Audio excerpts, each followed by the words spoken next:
Hey, what's up, everybody? Welcome to the Shake Up. Man, I was trying to get a day off. You guys made me come on and do Ohio. What the fuck? Ohio? We're gonna do Ohio racing today? Oh my god. Hey, what's up, Mac and Co? Disco partner, what's up, man? And I decided to go grab a cigar at the last minute, so I gotta send my stuff over. I just got back to the computer. Hopefully the sound and everything is okay. Let me grab the chat.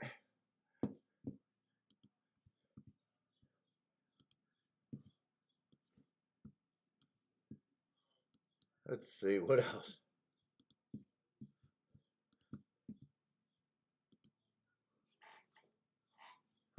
Oh, fuck, I need to Bet America or something. Let me grab my horse racing stuff. I think Belterra starts first. So I handicapped a little bit of Belterra and Thistle Downs today.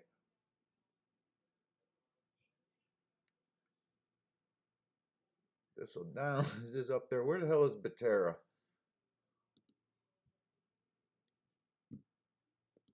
All right, we got 12 minutes for Belterra's first.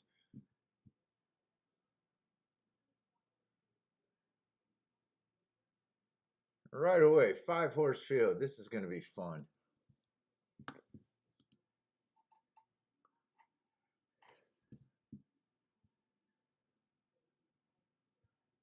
Is my chat working, or we just got a couple people in here today? It seems like make sure everything's working.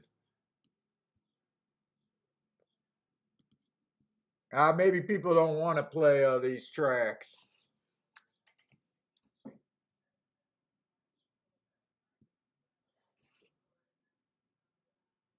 Let's see. Let me just make sure this is right.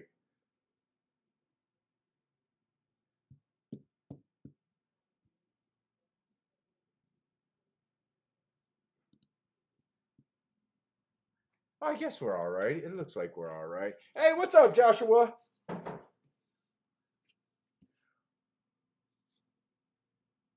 Oh, I got to send the forms. Sorry, I like I said, I messed up by going to get this cigar, but I decided I didn't want to handicap these cards without one today. And Gulfstream last week was tough, man. I struggled Thursday, Friday, and Saturday. And then Sunday, I just had a card that I could not fuck up. Sunday, the marks were incredible on Sunday. Uh, I still, I thought it was outside in Stalkers most of the week and the weekend. I did make a good bet on Saturday, but I took a bad beat by a horse that I couldn't have came up with. So kind of like how I ended Friday, I thought I made the perfect bet and just got beat by something I could not have came up with. But it was rough until Sunday.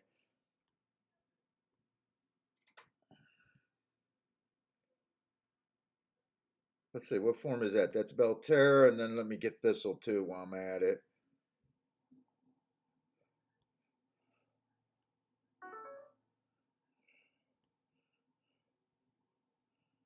Right, share, email.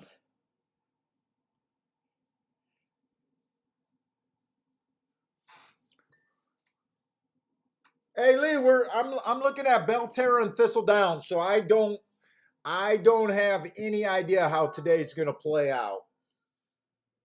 Uh, both of those tracks started like beginning of May, maybe the last of April.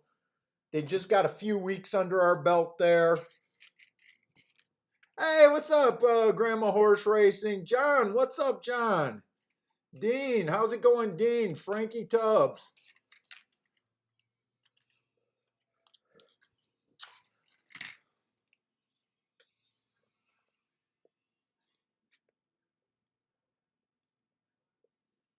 Yeah, I used to love Ohio racing before they fell into really hard times.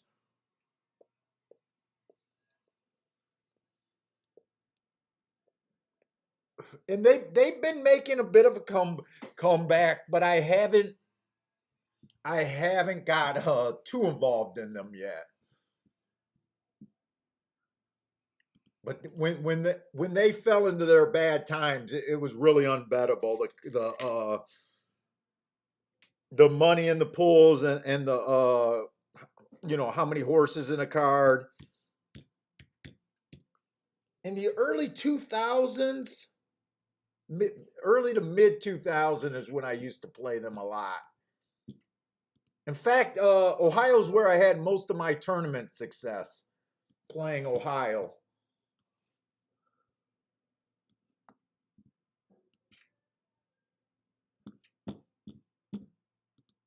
So I guess it's been a while.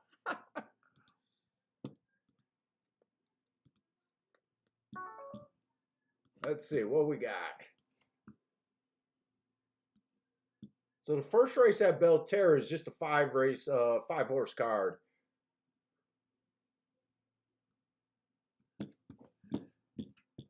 Let's see, what else do I need?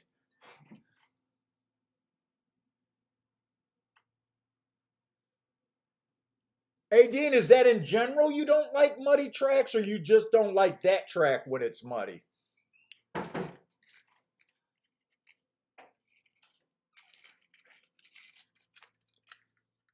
Oh, John, you had a good Saturday at Gulfstream. Saturday I was super excited after that 8 horse won at 20 to 1 in the second race. I was pretty sure I was going to have a huge day on Saturday. It just didn't work out. It just didn't work out for me, but I'm glad you had a good Saturday. You had to make an adjustment. You must have been looking more middle of the track outside stalkers. That's what I thought it ended up being. The last race, I had the last race cold that 6-2 was all I liked in that last race, but at that time I was done with betting and I just sat out. I was like, I don't need to play it.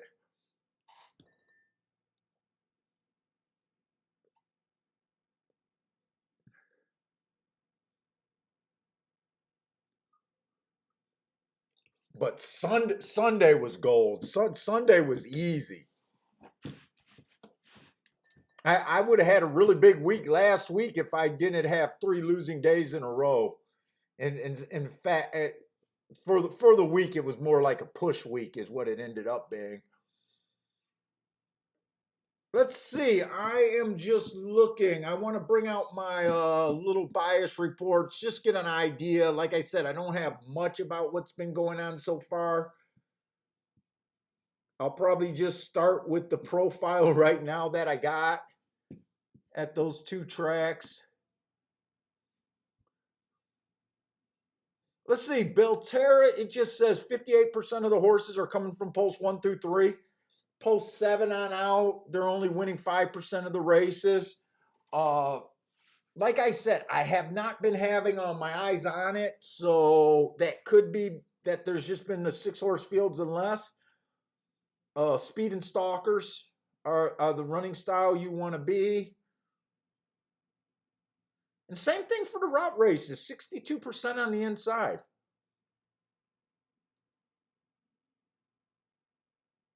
Now, yesterday I did not pay a lot of attention to the racing, but I noticed it was muddy.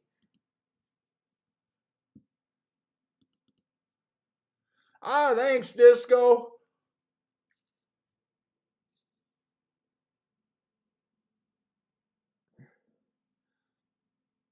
Disco's trying to get you guys to sign up for Twitter.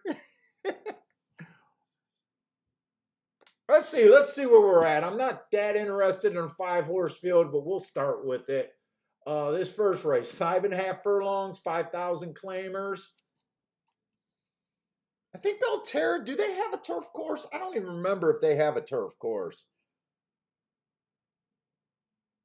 And in fact, I'm not even sure if Belterra is Old River Downs or not. Is Belterra Old River Downs? If it's Old River Downs, they got a turf course.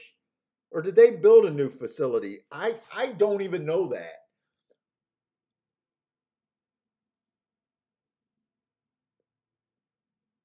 Dean said they did have lots of short fields this year, so that might be by why post 1 through 3 is so dominant. It's still a good position to look in, but it's not as powerful if all they have is 6 horse fields. Uh, this one horse, early pressing day last time he ran at this level at Belterra. Matt Strides with the slowest winner at the first call. Average, finished 2 by 5. On paper, it doesn't look like that bad of a race. 2 races back, Matt Strides with the fastest winner at the first call while being a freaking 6 lengths back. Really? Wow, that almost doesn't even look right, but the mark's the mark. I trust it. So he went fast for the first call, average.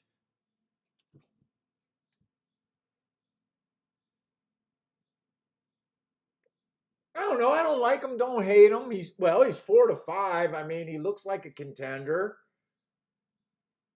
The thing I don't like about this horse is, sometimes he's going to the lead, sometimes he's stalking, sometimes he's closing. I'm not even sure what type of horse this is.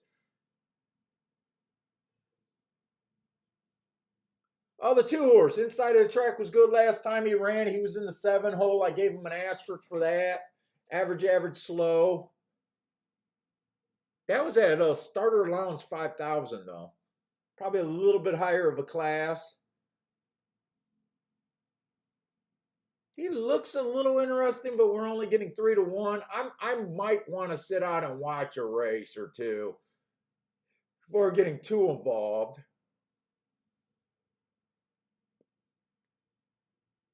The 3, I didn't want to go back to July. I just didn't mark his races up from July. Looked like he got a little bit of speed, but going back to July just felt like an awful long ways to go back.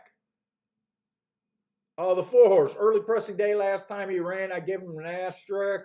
2 races ago, he had a bad rail, gave him an asterisk. So the last 2 races, I think he had a pretty good excuse. I don't think that's a bad race at Turfway Park 3 races ago.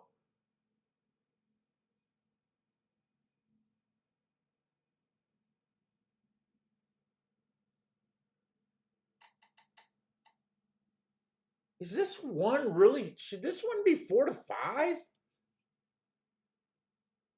I'm definitely not feel. I mean, I think he can win, but I'm not.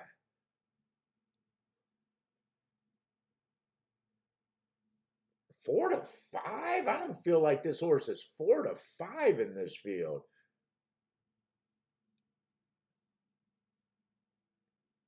That feels a little bit over bet.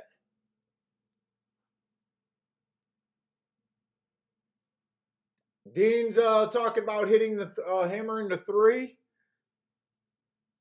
The 2 horses I'm a bit interested in, and I'm not even sure if I'm going to play or not. But they were the 1 and the 4 horse.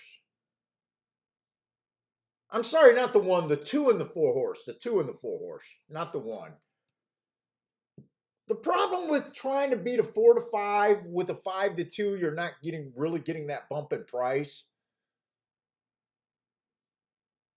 And I definitely am not going to have time to look at a double, so I really don't know what to do with a 5 to 2. 3 horse field, I'm really not in, or 5 horse field, I'm really not interested in an exacta here. 4 does offer value. That's 7 to 1.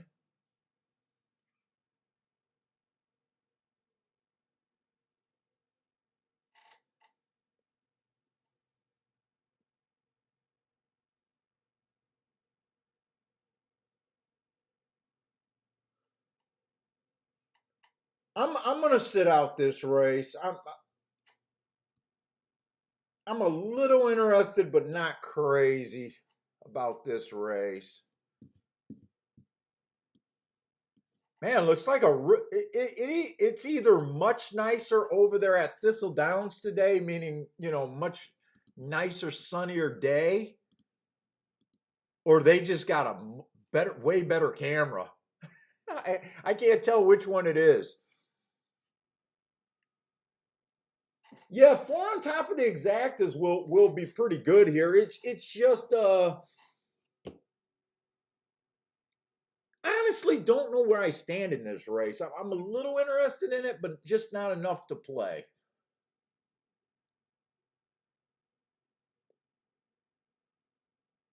I think my biggest opinion was I'm not even sure if the one deserved to be the favorite here. And part of that thinking was I'm not sure that the one has front speed and the one jumps out and gets the lead.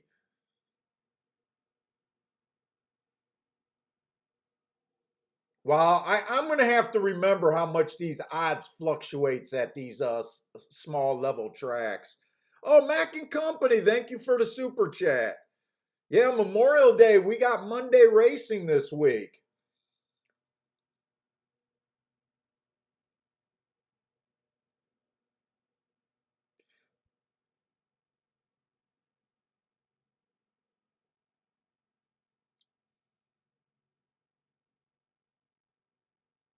Come on, Four, you can get this guy. You can get him, can't you? Or is this over? It looks like the one's going to be able to keep him at bay.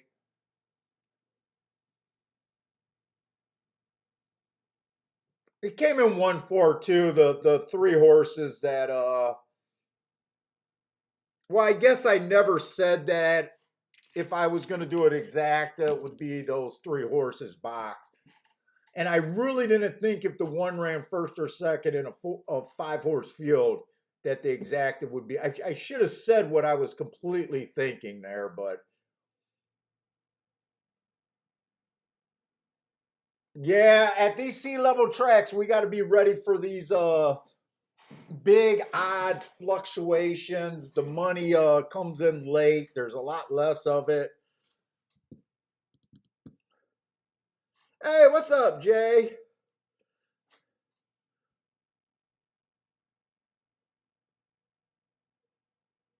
Yeah, I started on tomorrow's cards. I started on tomorrow's and Saturday's card already.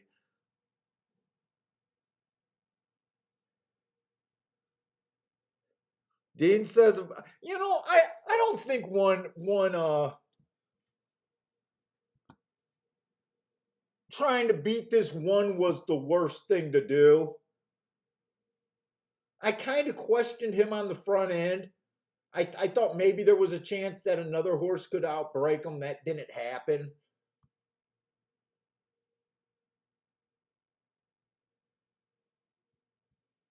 It would have been nice to see the four get up, though. It would have been nice to see the four be able to beat him.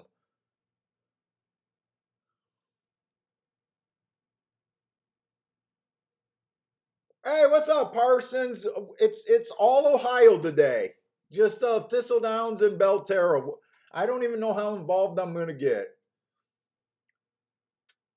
Hopefully, we'll see some big old bias or some opportunities today. I tried to put it up for a vote. Only one guy voted to take the day off. Only one guy sent me a comment, take the day off. He's not interested in either of those two tracks.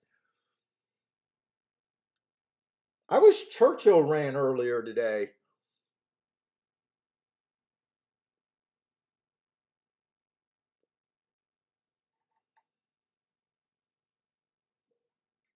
Yeah, I think if you tried to beat the one with this four, it was an okay bet.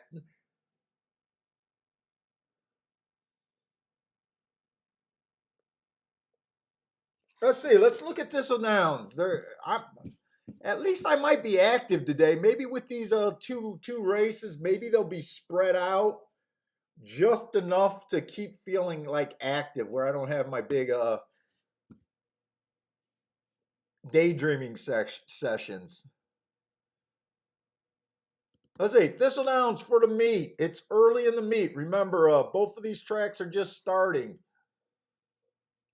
They've only ran 97 races so far, sprints, and only 32 routes. The routes look pretty fair.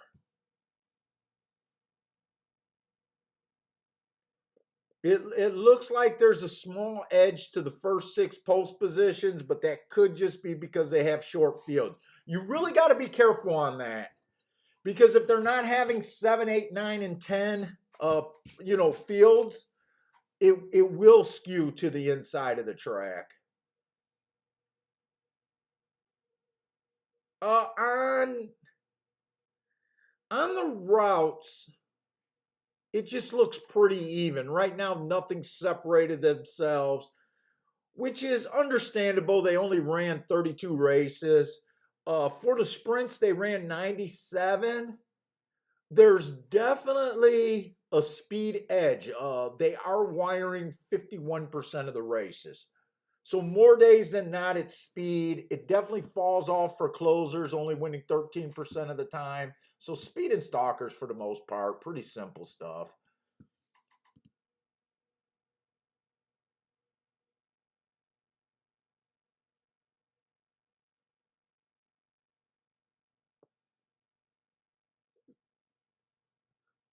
I think when I looked at it, I think Churchill's first post I thought was at 5, but I'm not sure on that.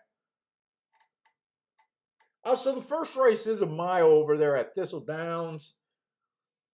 I did not get the scratches on my program. Oh, that exact over there at Belterra paid $9.80 for $2. My God. Really made the right call by not even being involved in that race. $9.80 for $2.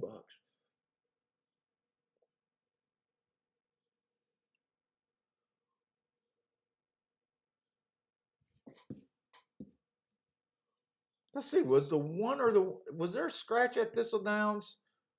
No, it looks like both of the ones are in the race. So the ones are both shipping. I think they're shipping from Mountaineer, but I did not have those dates. Mountaineer. Wow, Mountaineer gets respected. I see. I'm gonna have to get caught back up on the classes and the shippers going back to this small track if I'm gonna play it. I remember it back in the day. Mountaineer horses were you went there to end your days. You didn't come back to Ohio and been bet crazy. So I have not played this circuit for a long time. Let's just go with what I got marked. The speed track last time, even though he came out 2 by 1, he did not get the lead. He chased the slowest pace of the day, and it was a speed favoring surface. The race doesn't look bad, but I don't think he was able to give his best shot that day. 2 races ago, inside the track was good, average slow, and match strides with the slowest winner while running against the bias. I can throw that race out. 3 races ago, inside of the track was good, and he won that.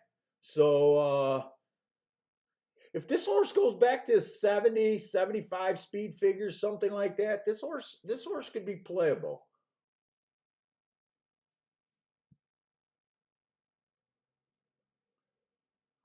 The 3 horse ran on a speed favoring track last race. He's coming out of the same race as the 2 did. 2 ran a better race for the most part. 2 races ago, the inside of the track was good. He had the good inside. I gave him an asterisk just because it was an early pressing day and he had no he wasn't a speed or a stalker that day, but I like the 2 better than him. The 4's coming out of that same race. 4 got some upside here. Speed favoring track, that's already the excuse. He's a stalker closer. Would have liked it if he made up some ground. 2 races ago, it was an inside day, but it was early pressing day. He was on the inside, but he was a deep closer who made a nice move. Yeah, I think he should be a little respected here.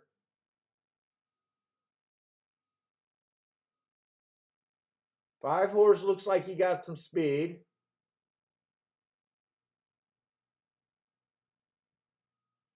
And a little bit of a class drop. 6 is impossible for me to get to. So really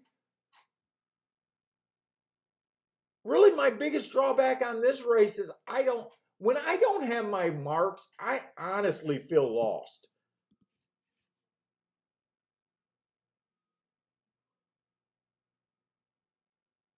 And I know I'm thinking of my old days at Thistle Downs, thinking of how Mountaineers horses were at a disadvantage. And I will admit, 15, 20 years, times could change, and that might not be the right call anymore. Hey, what's up, Chester?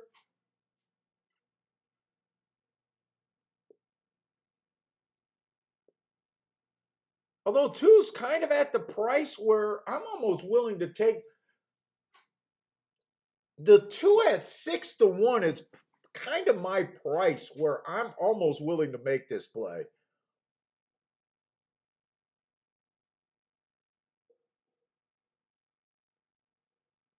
And the other horse, I'm still a little bit interested in the 4. Was it the 4 or the? It was the 4.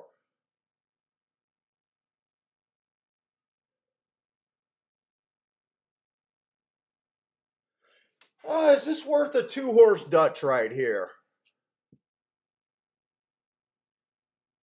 I think 5-1 and 4-1 on these 2 horses. I'm a little interested in that. I'm a little nervous that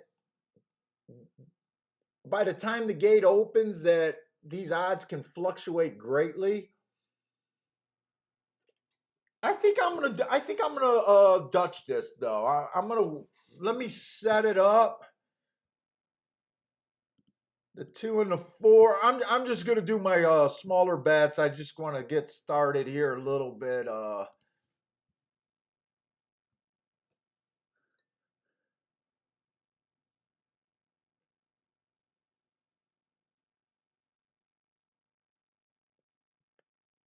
I haven't submitted it yet, but I think I'm going to. As long as I get 4-1 on both of them. Let's see. 4 saw non-winners of 3 in a year. Yeah, he did. He did. These are bad horses. I don't know if you're saying that's a good point. What is this race? This is claiming 5,000 non-winners in a year.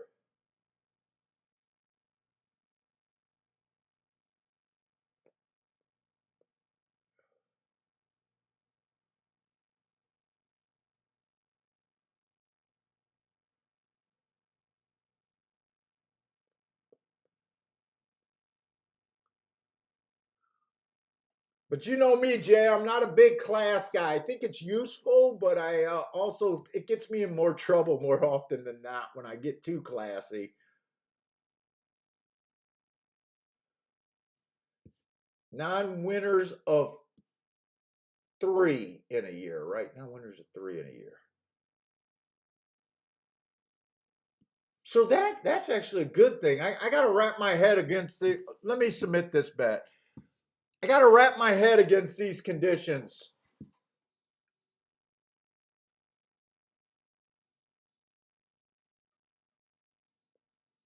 Yeah, non-winners of 3 in a year is stronger than the non-winners of 1 in a year. At first, I was reading like that, like it's non-winners in 3 years, but that's not right. That's not right. Yeah, Lee, I know these are actually I like this level of racing. It's just early in the meet and me just coming back to Ohio. I gotta figure out where these shippers. I think later in the day there's going to be a lot of shippers, Thistle Downs, Oaklawn, Tampa Bay shippers that might be some more interesting races. But you know me, I don't mind cheap racing, but it's usually once I get involved in a circuit.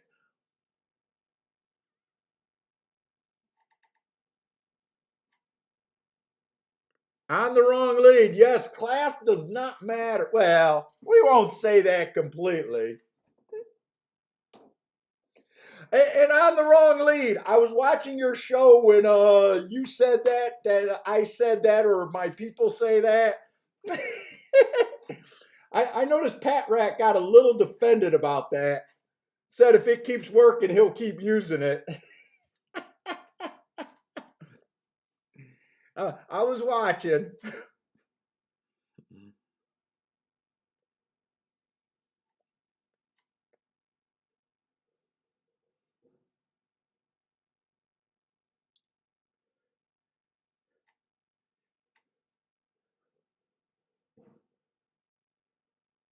Let's see, one did get the lead. I don't think it was a class statement. I think Cherry brought up that I always say that connections are overplayed and don't mean as much as you think.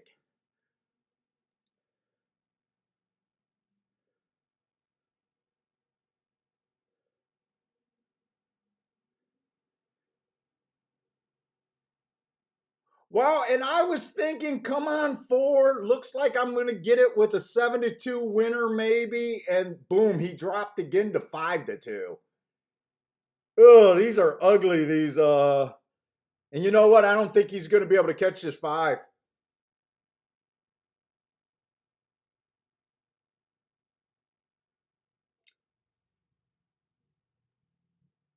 It's going to be 5-4-2. Maybe the four can get up, but I'm losing hope.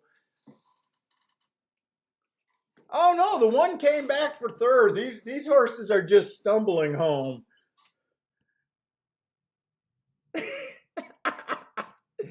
Yeah, yeah, I know. Mark was a little salty on that comment. I don't think Mark likes my handicapping on that show.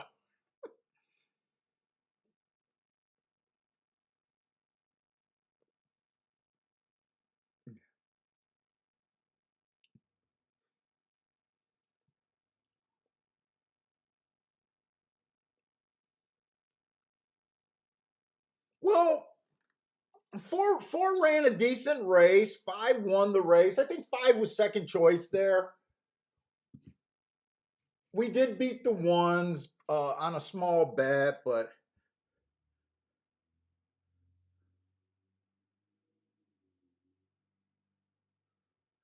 would you like this?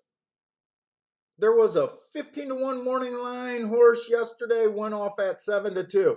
Hey Lee, it depends. There's morning lines where you see, and sometimes you just know there's no way he's going to be 15-1. It, in that case, I would not care, especially if I thought 7-2 was a good price. Uh, Remember, value is based on how you're handicapping. The morning line, I like to use the morning line. It's just a crutch. It's just one guy's opinion. Kind of give them a starting point, right? So sometimes you got to recognize based on your handicapping, was that a terrible morning line? That's the first question. Uh, and if you thought it was a terrible morning line, and you didn't think the public was gonna let the horse go, you can't get upset. But then there are some horses that you digged and digged and digged, and you know that this is not the type of horse that the public bets, right? You know that this is not the horse that the public bets on their own, right? Now, when those horses are 15-1 morning lines and they go off at 7-2, yeah, that pisses me off. So, like everything, the answer is it depends.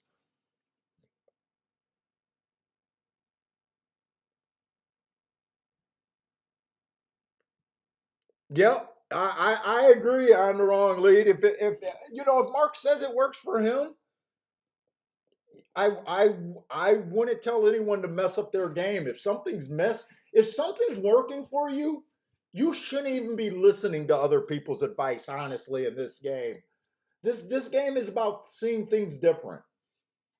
So if something's working for you, you shouldn't. No matter how much you like another handicapper, or if you think this handicapper is good, if you got something that's working for you, you should not be listening really to other people.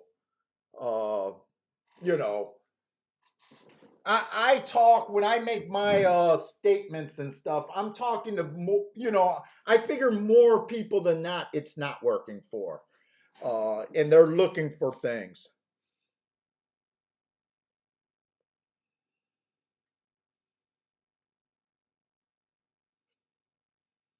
Hey, what's up, JW? Was that the three horse on? Was that the three horse? I want to say I caught that horse. If that's the race I'm thinking about, JW, I think I caught a 3-3 double with that horse.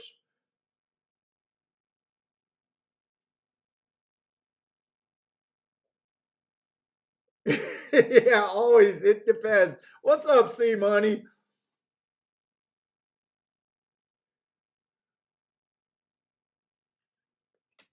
It was more him taking a salty tone. I think he got a little bit of saltiness in him.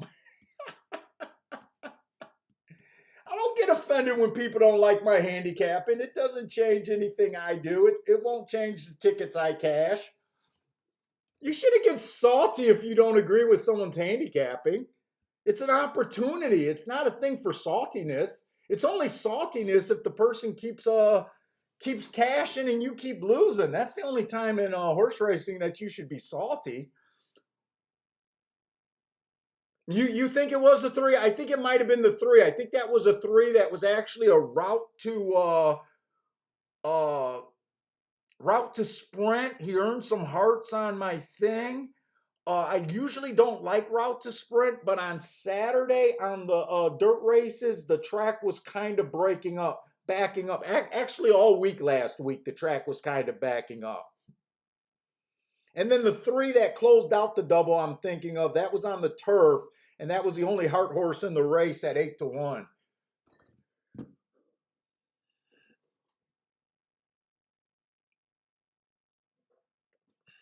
Let's see. I like this spacing on the Belmont, or I'm sorry, on the races today. We do have another six horse field, and I will be taking it easy, guys. I will be taking it easy on my play here. I think this is only maybe the first or second time I even looked at Ohio this year.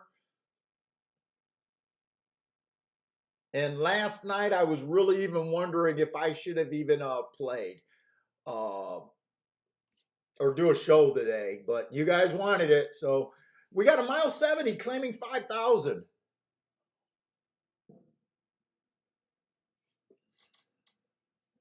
Hey, what's up, Louise?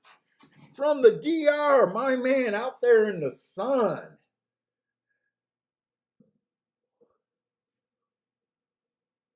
DR is nice. Oh man.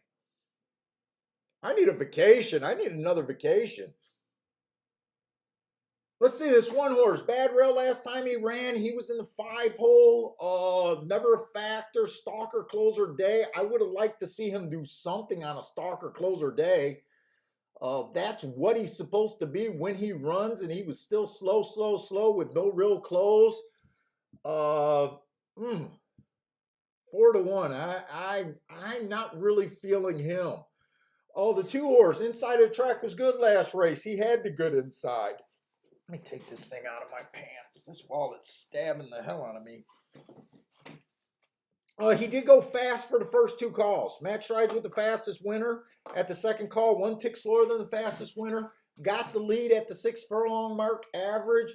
I don't think that's a bad race, but he did have the track going with him. Uh,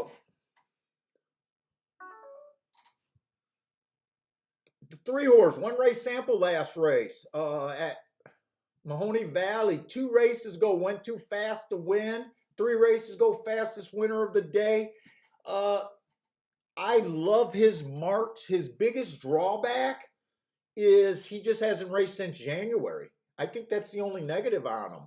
Horse has talent. Horse has front speed, which so far we haven't seen a lot of. Uh, do you want 2 to 1 on that type of a layoff? That's kind of that would be more of a personal question, I guess. To me, I don't know if the edge is worth taking 2 to 1. Uh, the 4 horse, one last race, but the timer malfunctioned. 2 races ago, bad rail stalking closing. He had the 4 hole. He stalked, won that race. He's on a 2 race win streak.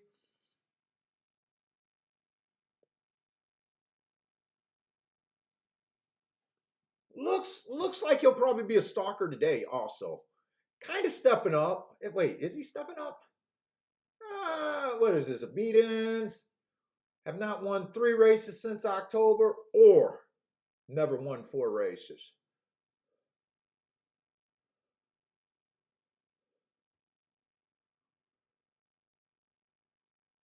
Let's see. The 5 horse ran against the good inside last race.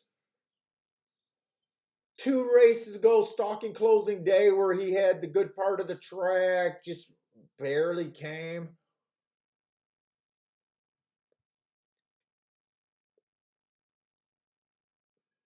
Oh, here's the other speed. 6 got some speed.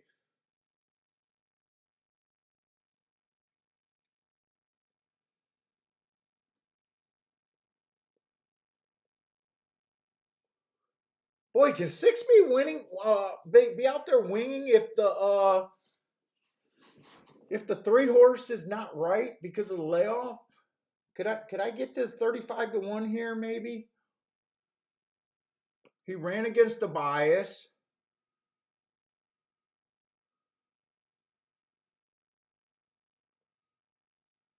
35 to 1, huh?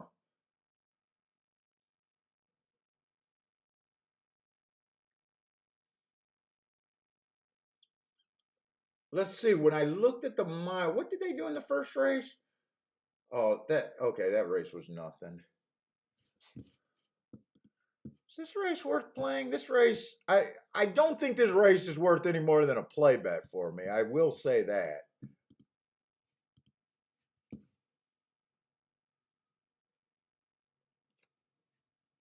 There's no way I'm interested in the 1 horse.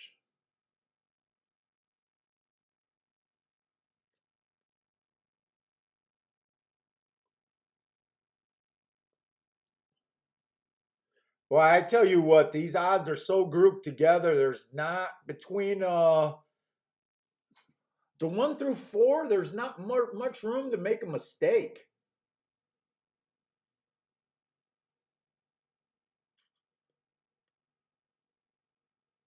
There's definitely not much room there on the odds side. I definitely, if I was going multiple bets or something, I definitely wouldn't use more than 2 of those 1 through 4 numbers. The thing that I'm thinking about kind of doing a fun little bet and just almost getting a little too cute for my good and playing the 6. There's one thing I like about the 6, but even I think I'm reaching a bit too far for that argument. I kind of need the 3 just to be off form with the layoff.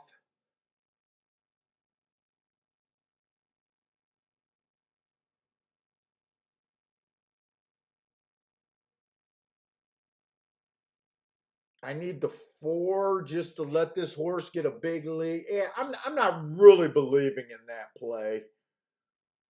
I was trying to get to this 6. I was thinking about doing my playback category win in place on the 6, or maybe a win with a couple horses in the exacta, but I'm gonna let that. Oh, they're out the gate. They're out the gate.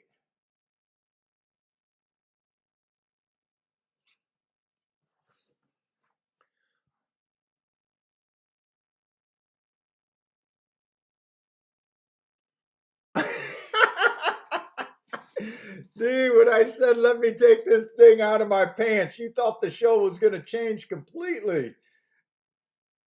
On the wrong lead. Thank you for the super chat.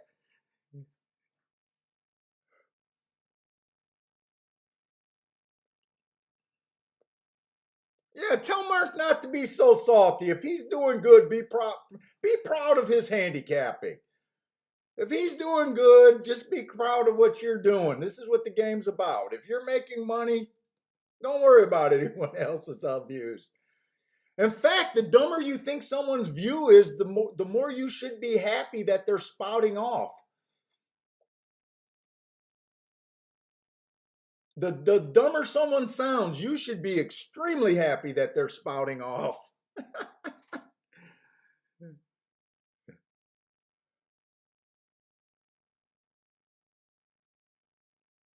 Come on, 6. Let's see if no, he looks dead. He looks completely dead.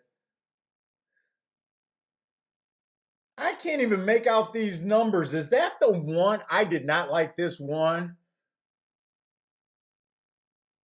You could have gave me a free bet and I would not have took that one. 4 getting second definitely makes sense to me.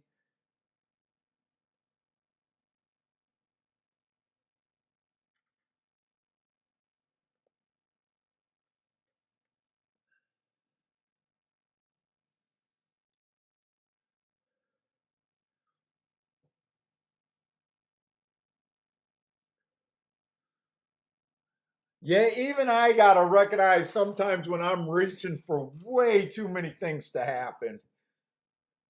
Oh, this exacta might be decent. I mean, for the field, I mean, 3-1 over 5-2.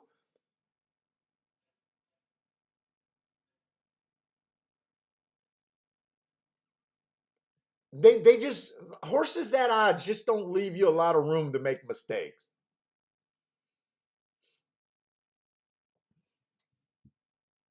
All I know is my real opinion. I wasn't gonna do anything with the one horse. Not a zilch. So definitely good for me to be out of that race.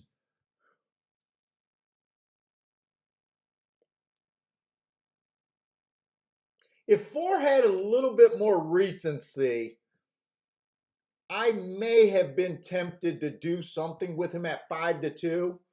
Oh no, it's not the 4. It's the 3 horse that I was talking about. It's not the 3 horse was the one with more. Okay, I'm getting my horses mixed up.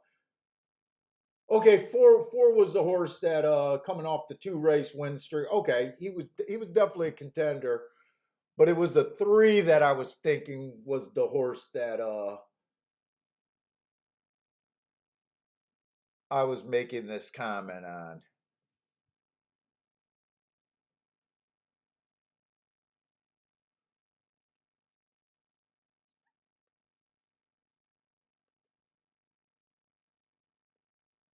And I might want to start a tic-tac-toe board because I'm going to need all the help I can get here at both of these tracks. I'm definitely going to need all the help I can get.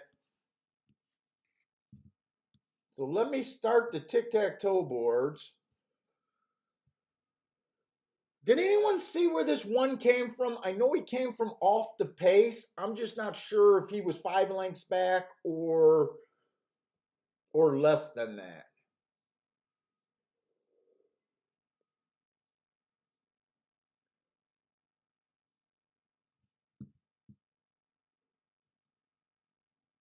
And I want to say, didn't the 5 win the first race? It came in 5-4. Does that sound right? Huh. I'm having memory issues.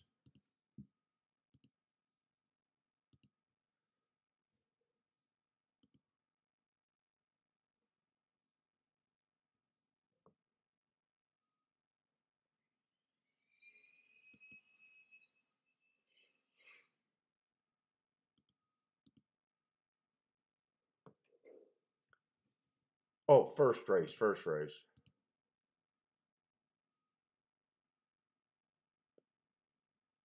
5 won the first race. I think he pretty much went wire to wire.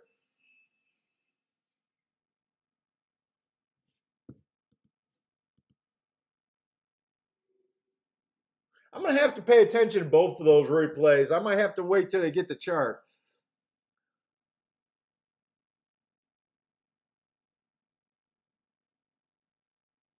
No, the one didn't win the first. The 5 horse won the first at Belterra, Dean. It came in 5-4-1 was the first race. Oh, wait, no, I'm looking at Thistle Downs. I'm sorry. I'm wrong. I'm wrong.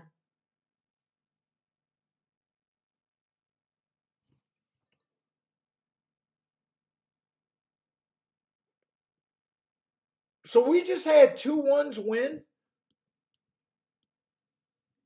You guys know I want to call it inside bias, but there might not be enough proof yet. I want to call it inside bias. Yeah, Dean, I'm sorry. You are right. Thistle Downs, the 5 horse one. Hey, Elliot, I noticed Crammy Boy was running today.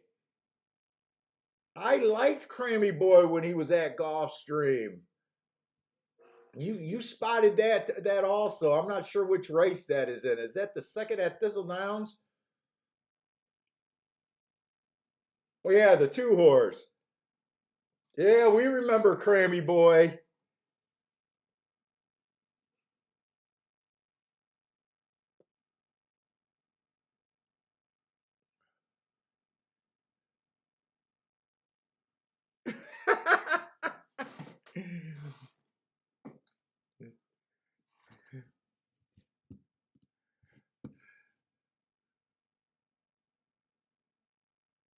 Let's see. Let's look at this Thistle Downs.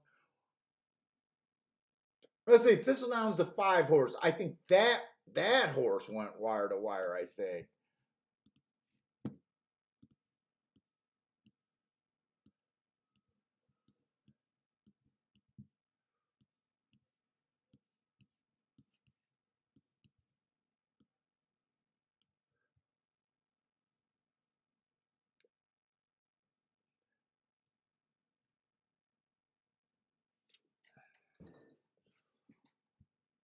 Let's see. So we got a mile race here.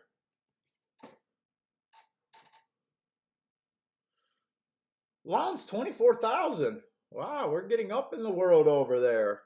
And like I said, I'm going to have all sorts of problems with class here. You just say it.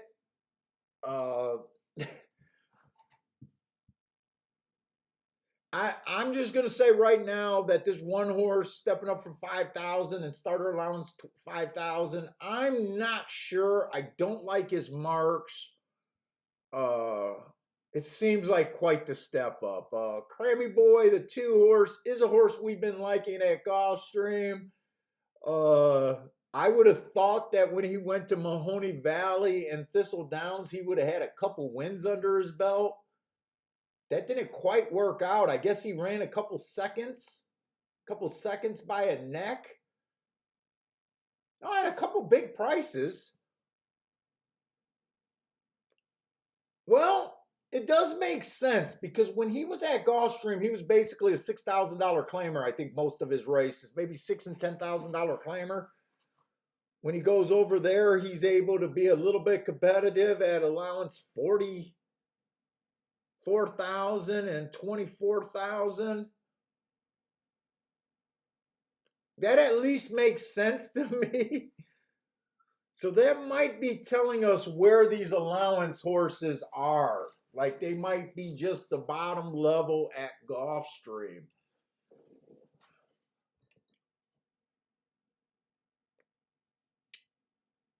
He does have a couple excuses in his last two of his last three races. Last race, bad rail. It was a stalking day. I thought he was a little too far back. Two races ago, he was average, match strides with the slowest winner. Just lost that race by a neck. I don't think there's any shame in that race. Speed figure went down, but I think it was because of the stalking bias that day. Three races ago, it was a speed favoring day. He was a closer, earned a nice speed figure, and just missed that race by a neck at 16-1. So is he going to be a closer now?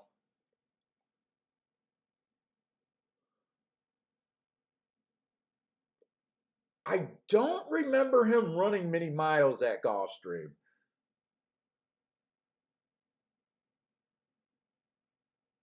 I'm looking at Thistledowns right now.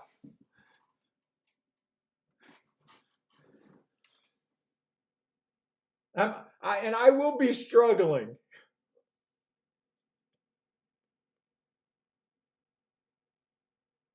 Oh, the three horse won his last race, but something happened where I did not have that file. Oh no, it's Mountaineer. That's why I didn't have it. Mountaineer. Two races ago, it was inside day. He ran against the bias, so he came right back and won while going to Mountaineer. Uh, Ran against the bias. He's been running against the bias quite a few. He obviously makes sense to me. The four's coming from Tampa Bay, and we know that that track was not good to front runners. Technically, he was a stalker, but the times that he put up last race was like he was a front runner. Uh, Went too fast to win. I love that race. His speed figures don't look great. You know, I'm not a big fan of speed figures. Uh, Kind of wondering where he fits in. I think this race is probably gonna be between the shippers. Oh, this was the race. I knew I was gonna bet that four horse until I seen the six horse, the Belmont horse.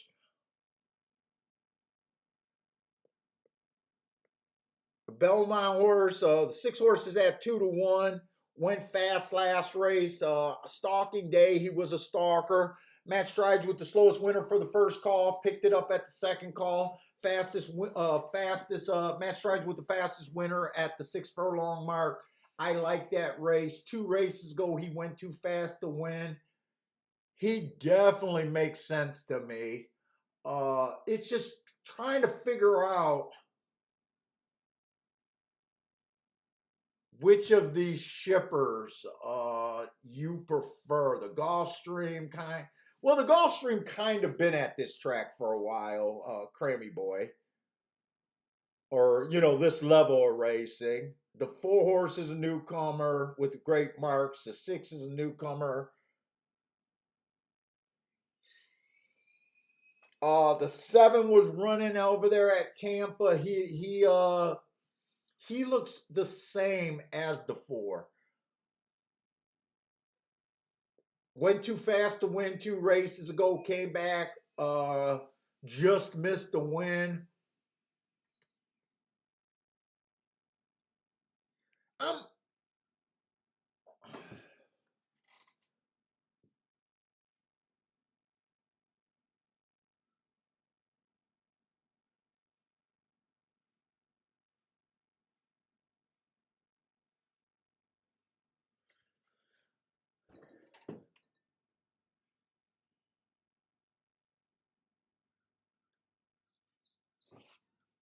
was that a private purchase? You guys know that I don't follow that stuff. Yeah, previously trained, either a private purchase or they sent them over here. I don't follow that stuff.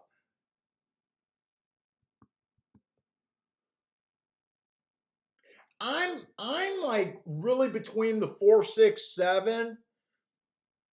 I'm almost wondering if I could do a 3-horse box here.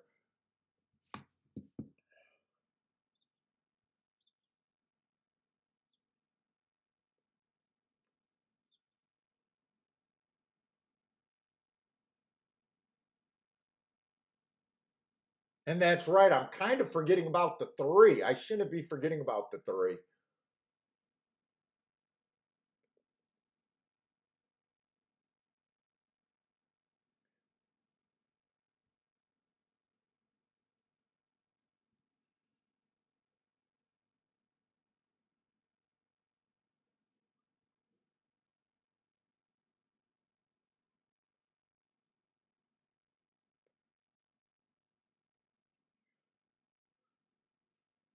How can I bet this race? How can I bet this race?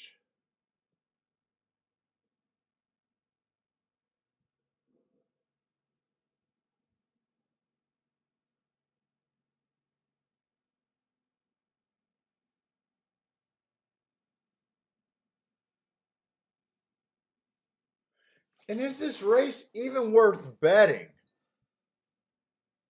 I still got to respect the 3.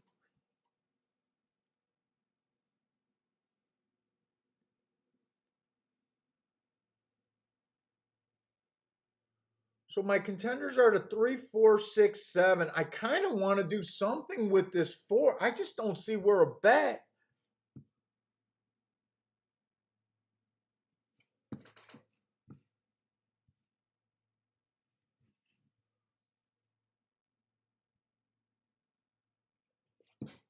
I'm going to bet this 4 to win, and that's it. And I might not even get that in because I got to flip back over to Thistle Downs. Let's see.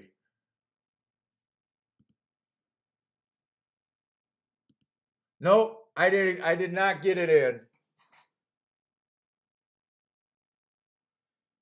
All I was gonna do was a minimum $20 win bet on the 4-horse. So win or lose, even if he wins, I'm not gonna be that upset. Who gets the lead here? The 7 gets the lead over the 4.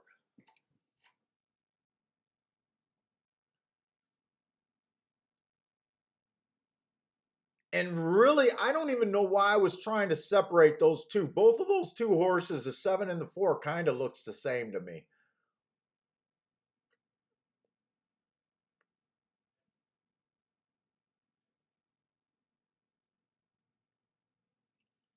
I think right now, I think I could have did that exact box 4, 6, 7,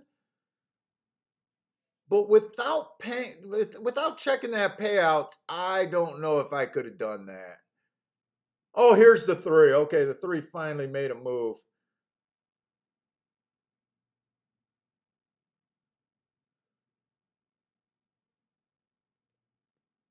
4's done.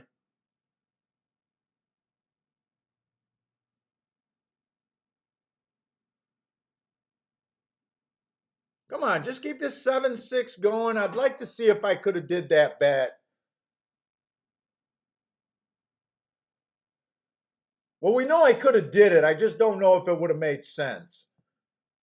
A 3-horse box would have cost you $6 for a dollar base. I guess if it pays over $20, I probably should have just fired and did it.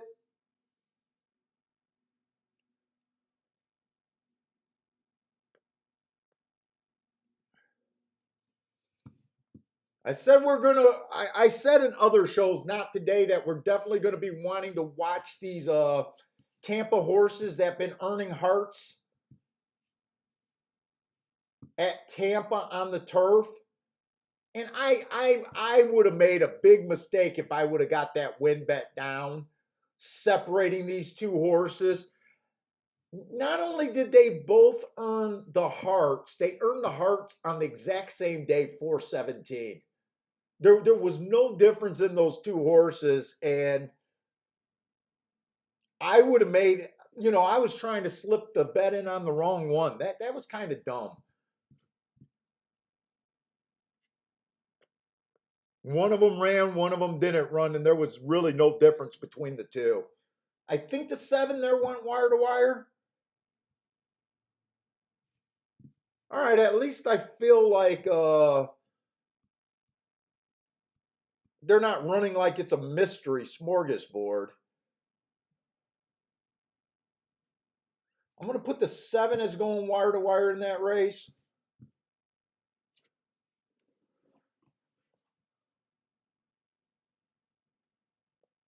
There does look like there's going to be objection. The 6 on the 7.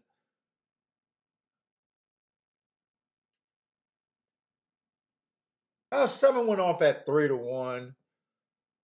3-1 over 5-2. We'll see. That's not going to pay $20 for a dollar. That can't pay $20 for a dollar. Hey, what's up, Bender?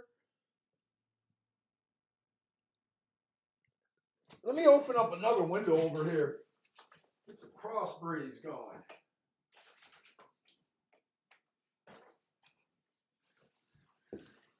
Let's open this window. It's a nice day out here.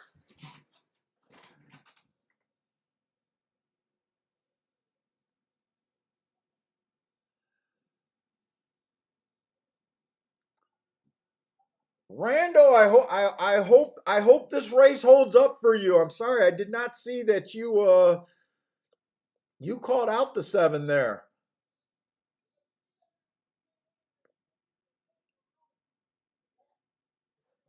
And by the way, what's up, Ontario Original G? That looks like a new name to the show. If this is your first time here, welcome to the show, man.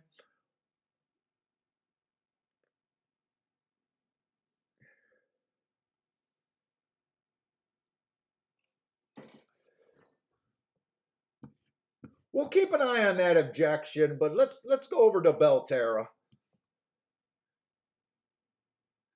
Yeah, Bender, I did not download a form.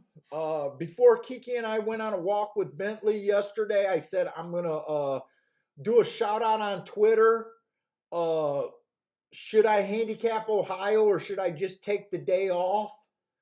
Uh, Only one person told me to take the day off. We had about 8 or 9 votes for go ahead and do Ohio. Some people seemed excited, and some people just seemed like they were just willing to watch something different from Gulfstream anyway. So I scrambled and did the form today.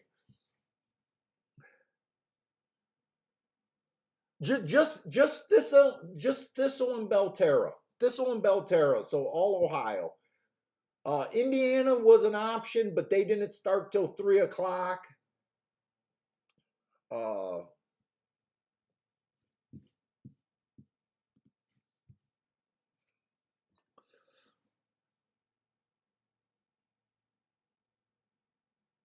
yeah, you know me, Bender. I need that Gulfstream crutch, man.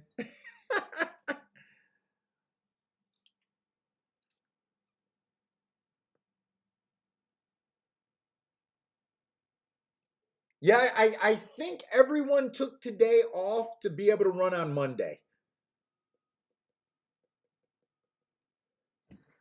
Monday's Memorial Day.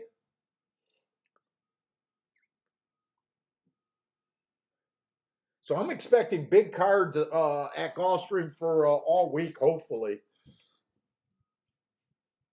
Hopefully we'll have good racing. Hopefully Sunday will continue. Sunday was my only good day last week at Gulfstream. Gulfstream was tough. I think the track changed. Oh, the biggest thing I noticed so far at Belterra is the 1 every race today. I'm just gonna put him as stalker right now. I'm waiting for. I think they both came off the pace. Oh no! That one was 4-5, and he went wire to wire in the first race. That's right. So it's only the second race that I'm not sure how he ran.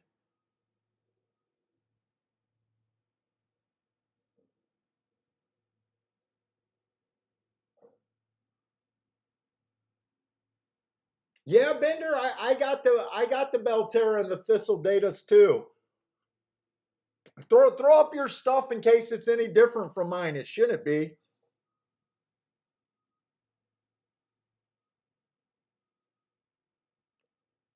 Oh, they took the 6 down. They took the 6 down. If I would have did that exact box, it wouldn't have made a difference, and it did pay.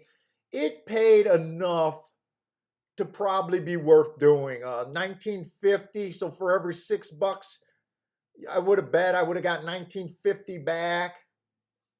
Not a home run by any means, but it could have just been a useful ticket, a confident builder for the tracks today.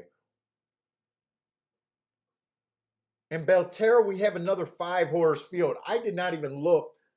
When I was marking up the files, I did not even look to see what these fields look like today. Ugh. Maybe I should have did Thistledowns in Indiana. Yeah, they did take the 7 down. Should they have?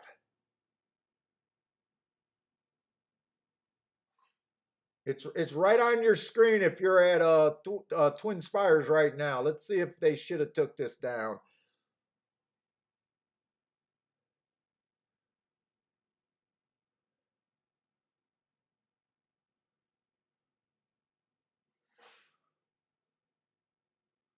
Yup, Bender. That's basically what we got. Posts 1 through 6 are dominant. Even 1 through 3 seems dominant. I did mention that I was a little worried, so I'm glad you threw in that they've had 32 races with a 7 or farther. That actually helps. So I think that's roughly that's pretty close to half the races they've been having bigger fields.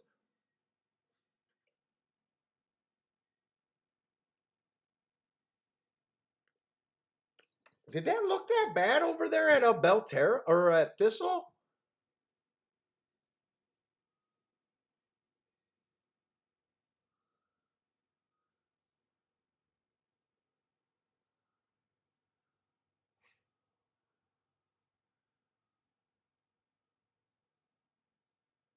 Yeah, I guess that was enough. I guess that was enough.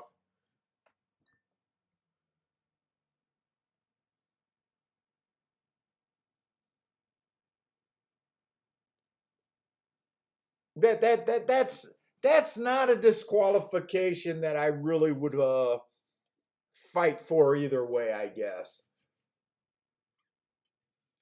Let's see, Belterra, the 1-horse stalking closing day at Turfway Park went too fast to win 2 races ago, comes back, wins his next race, being slowest winner of the day. Gets the rail. The rail has been won every race so far today, but the horses were bad. I'm not definitely not I'm hoping that there's inside, but we need something a little more spectacular for me to really decide. I mean, this horse fits on his own.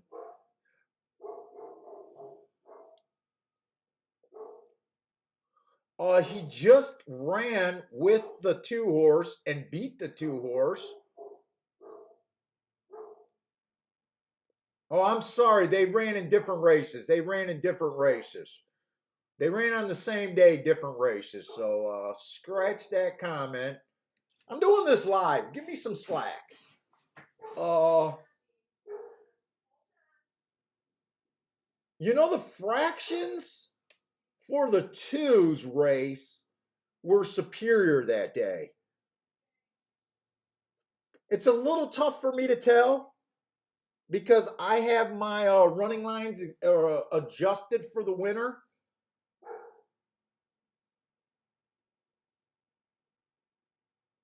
But the 2 ran in the faster race that day. And he's 3-1.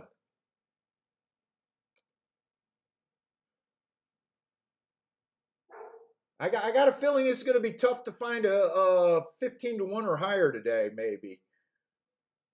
We don't know. It can happen. Oh, the 3 horse. Inside of the track was good last race. He had the inside. His running style wasn't great for that day. Uh, I don't care for him as much. He was running at press style before that. Let's see. The 4 went too fast to win last race. That's a little interesting. That's in May 6th. He's coming out of the same day that the 1 and 2 ran.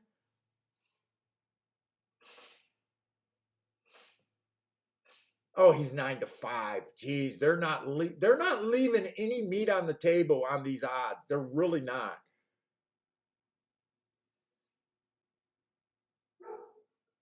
I mean, right now my handicapping is basically between the 1, the 2, and the 4.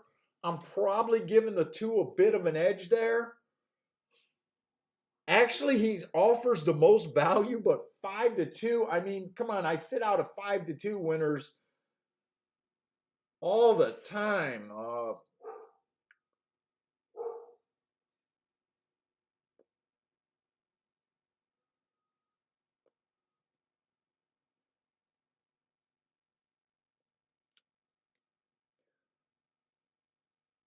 I'm surprised the public's not getting beat on or fooled on this 4 horse. Oh shit! Am I looking at the wrong? Wait a minute.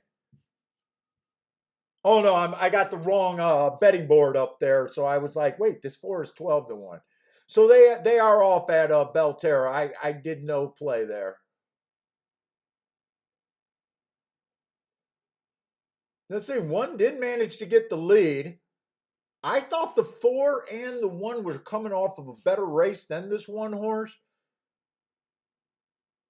but not by much. I mean, I just thought that. Hey, what's up, Attila? Attila likes the 5. Jay thinks Belterra is timed with a hand timed. I think they use a sundial out there to time these races. I think they stick a stick in the middle of the track and they time it off of that as the shadow moves across the racetrack. 2's gone. I think 2 wins this race. I don't think I'm going on a limb there. The 1 and 4 are tired, but they might have enough of a lead to hold on. 2 was the horse that I thought had the biggest edge in this race, but at 5-2, I just don't get excited about betting 5-2s. I just don't. At least the racing's making a little bit of sense, but nothing to get excited about. 5 got second there.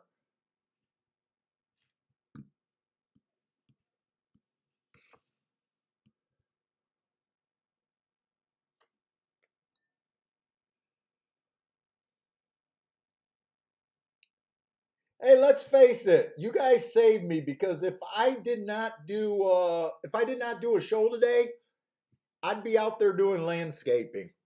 We're doing our landscaping the last couple weeks.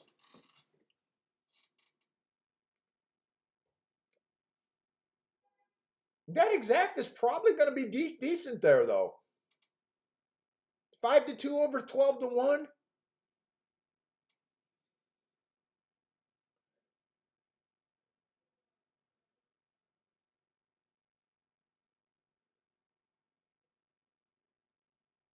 I mean that does not look bad in a 5-horse field.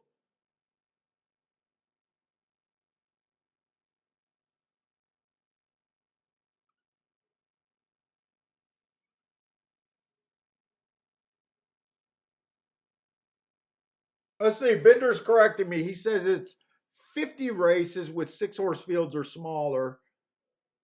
Okay, I said close to 50%. I guess I was generous with close to 50%.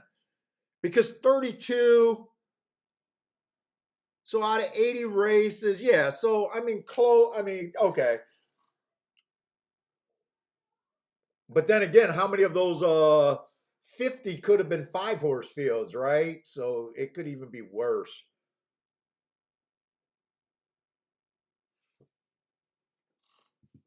All right, let's go to Thistle Downs. At least the show's moving along. They're giving us these races seem to be in just enough succession where we got enough time between races. It's actually kind of nice, this schedule. We got 6 furlongs, optional claiming 8,000 over here. There is a 2 to 5 in the race.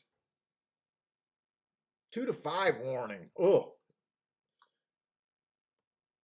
Is there a freaking horse at a sea level track that's supposed to be bet at 2 to 5? I don't know about that.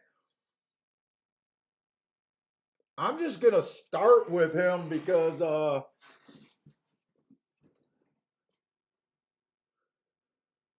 let's see, what kind of race was this? This $8,000 claimers, optional claiming.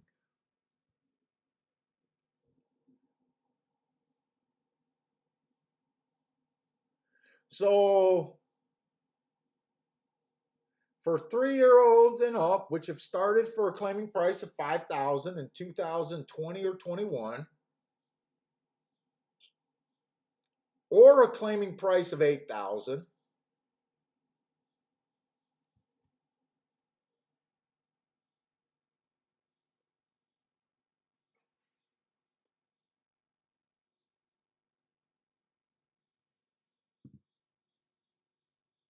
we got an Oaklawn shipper in this race.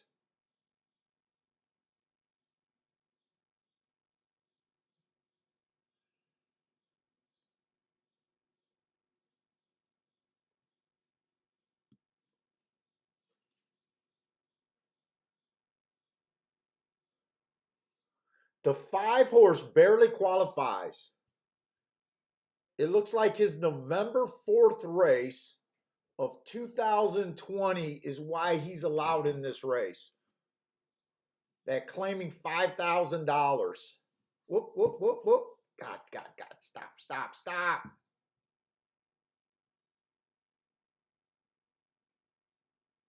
Where did I just send the damn marks? I sent them to hell. All right.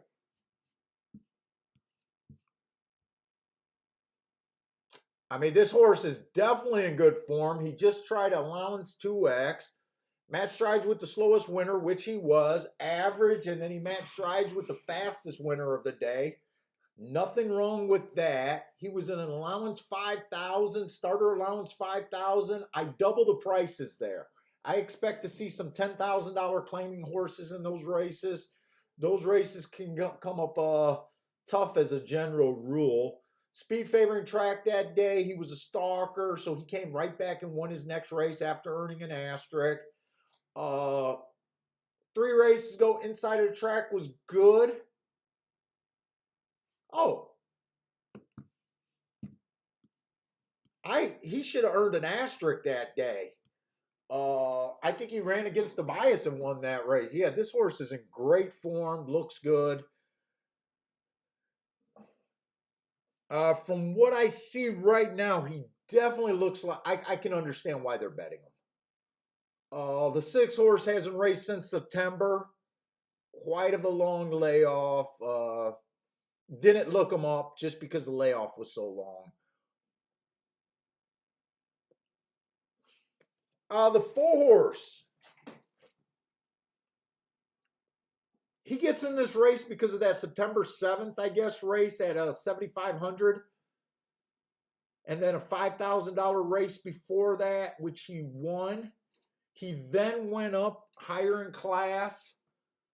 Last 3 races. Doesn't really look good, those 3 races. But he does look like he fits on the 5,000 and 7,000.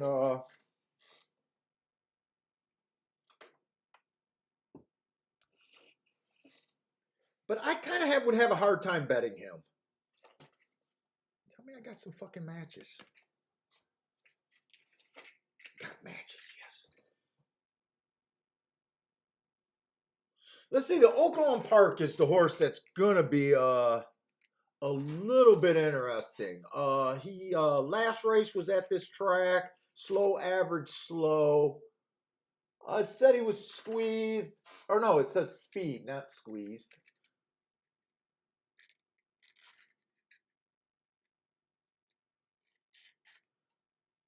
Two races ago at Oaklawn, I think he ran against the bias. It was kind of slow, average, average with an excuse. This horse does look interesting to me. I think I don't have a real racing reason to forgive his last race, other than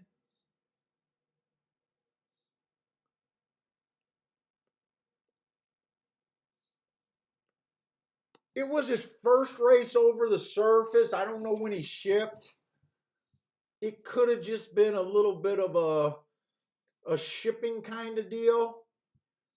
Look, Oaklawn Park horses can usually run anywhere.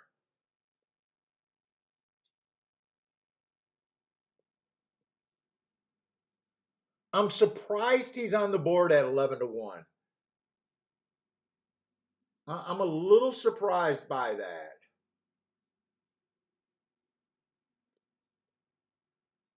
Oh, the two horse was ran a route last race. This is 6 furlongs. It was a speed favoring day. I gave him an asterisk. That was at 5,000.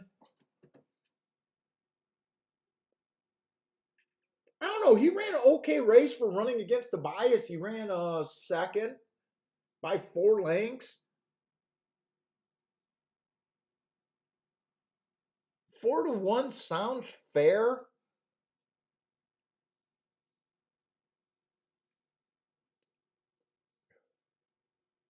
But if I was to make a bet, I'm mostly interested in the 3 at the higher value here. Uh, and I'm not even sure.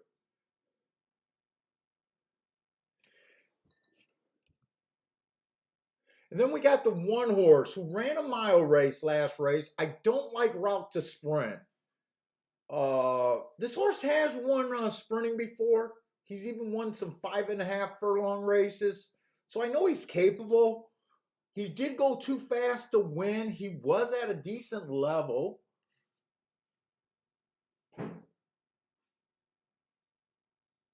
Before that, he was at Tampa Bay on a speed favoring track. He just aired over that, went wire to wire on a day that speed was very good. 5 to 1. But is it worth going against a 1 to 9? Is it worth playing against this 5 horse?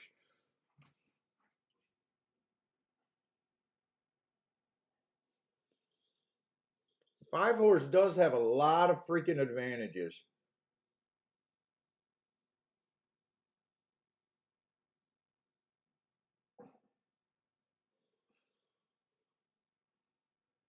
Let's see. Jay is saying the 3 and 6 has the same trainer. Yes, he does. You guys sharp, man. You guys spot this shit.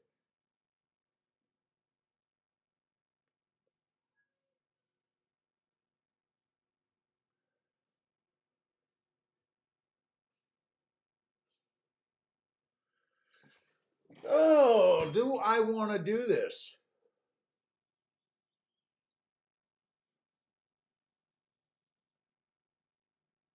Now, you know my theory that I'm not shocked with cheating in horse racing. If I was to stiff someone in this race, it'd definitely be the 5 horse.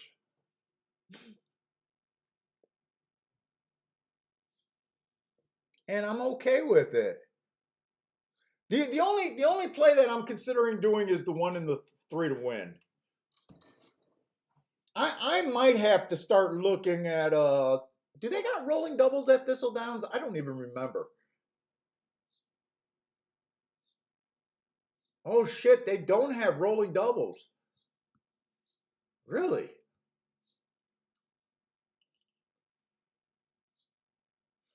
They got rolling pick threes, but not rolling doubles.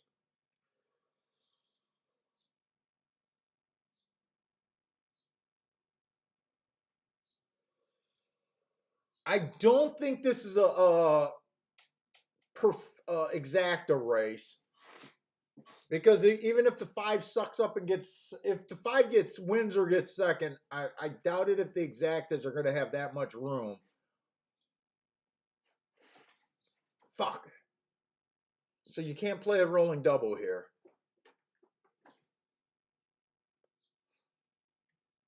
Let's see. Chester's taking a 1-3-6 exacta box. William, what's up, William? William likes the 1-2-5 exacta box.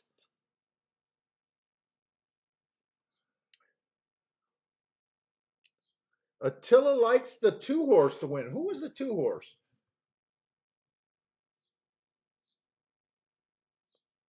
Two-horse ran against the speed favoring track last race.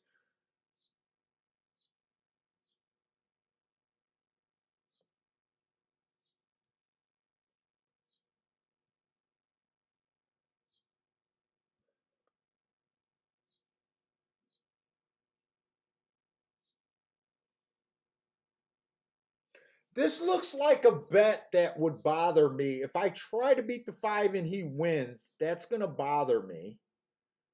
If I don't bet and the 1 or 3 wins, that's going to bother me. I'm really deciding where to go here. And could Belterra be the better bet right now? I guess I gotta does Belterra have doubles?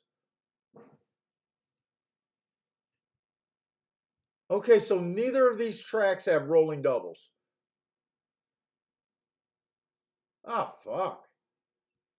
I did not realize that.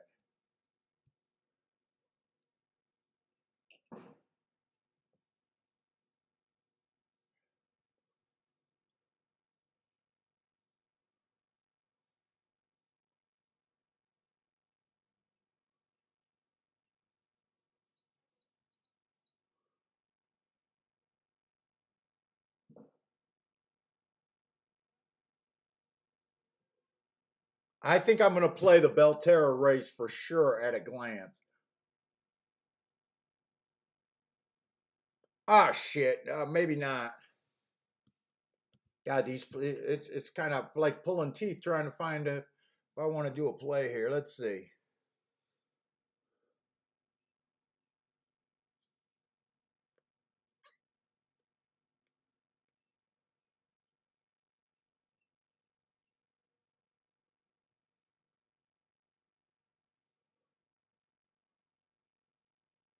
Let's say 5 doesn't really go to the lead.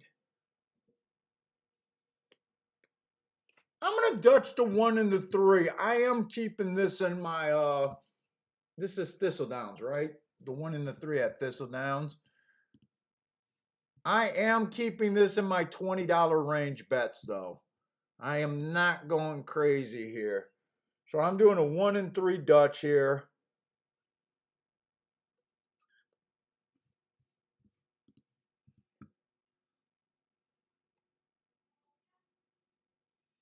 Chester says his 1-6 plays 126.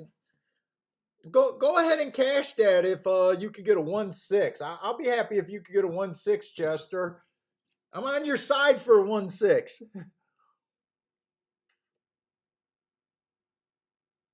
Jay is 3 and 6 to win.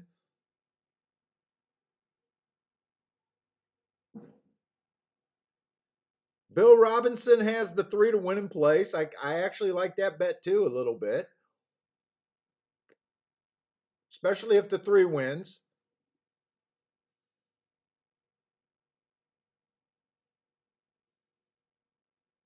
Yeah, Garth, you would think that they would give each other a little bit more time being in the same area.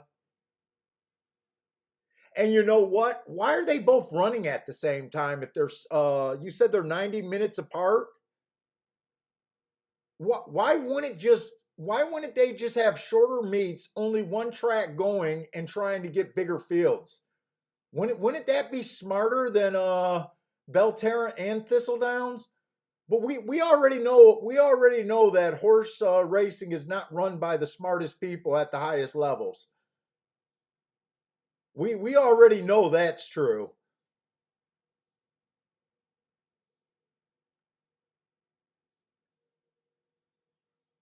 I mean, couldn't they be putting on 8 and 9 horse fields every race if only one of these tracks were running?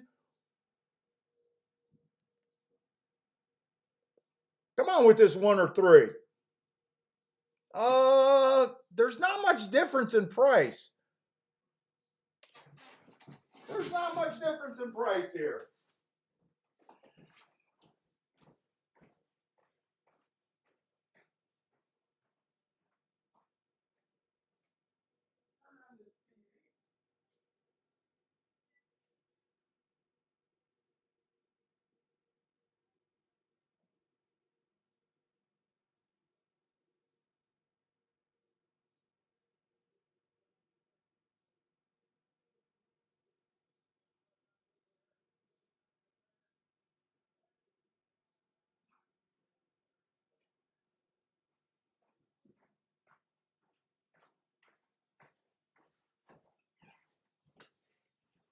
Well, Bill, you got your place bet, but who I know someone like that too there.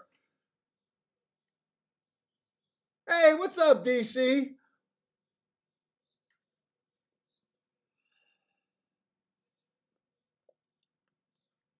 And the horse racing gods try to help us. If you're gonna stiff a horse, I'm not saying they stiff this horse, but if you're gonna stiff a horse, stiff the 1 to 5. If you know the 1 to 5 ain't gonna run, this is an easy as race. Oh no, hey Mac and Company, we thought the 2 was playable there. He wasn't one of my top choices, but he was definitely playable. He ran on a speed favoring track last time. Still ran second. I don't like route to sprint. That's why he wasn't as much on my view. He has some starter allowance in some higher class races not too long ago. I thought the 2 made sense. He wasn't one of the 2 that I was going to do a win bet on, but he was on the radar. I'm more shocked about how do you get by the 5. Now, maybe the inside of the track is better, or like I said, if you play around, the only horse that could have been affected by the stiff is probably the 5. And I'm not saying they stiff. Attila was the guy that liked the 2 horse. That's right, Attila. I was trying to remember because I know someone did like the 2, and we talked about the 2 making sense.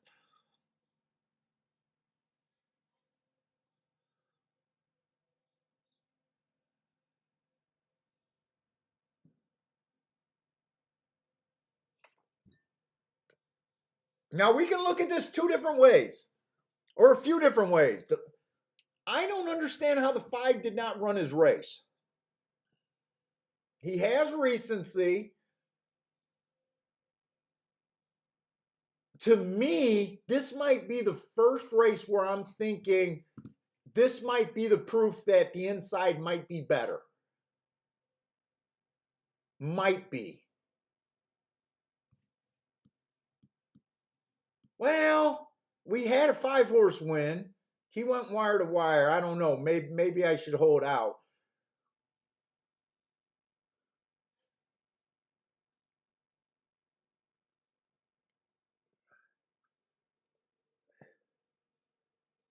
Yeah, I didn't want to play him because of route to sprint. That's why I didn't like him.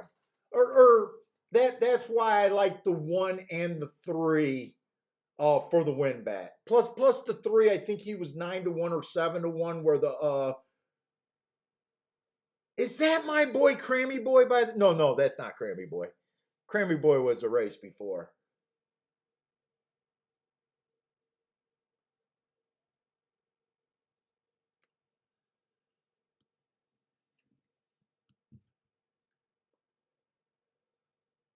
To me, the biggest mystery is just why did this horse not run a lick? That's the first race that's making me a little bit excited about today, by the way.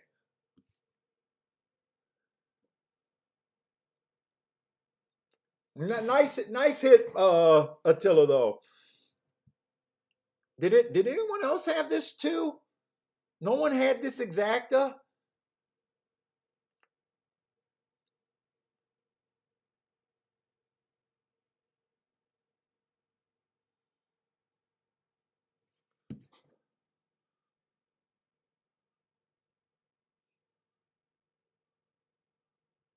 And the two's sitting there in the gravy spot, really. I'm watching this replay again. I thought the two came from a little bit farther back, but he's sitting there. Actually, the three came from too far back and made that eye kick. Three might have mistimed his move, really. Because three came out the gate dead last there.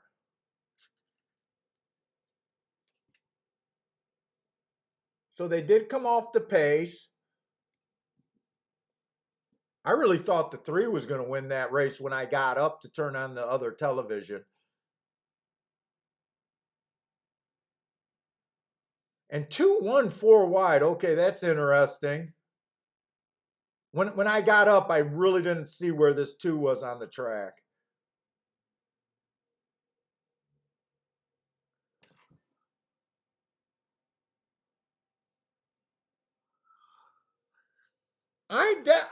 I really don't mind that bet that I made there. I really don't mind that bet. Maybe that was a spot to do the exacta box. That exacta paid $40. It's Belterra is a track where the insides won every race so far. I'm just mixing up the results. I thought they were going to hammer this 7-horse. He was taking action, I thought, earlier.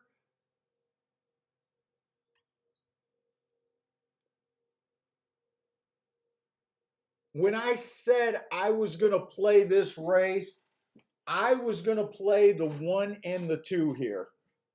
But then I seen the 3, and that kind of deflated my sale here. Is there any way a 1, 2, 3 exacta box can pay?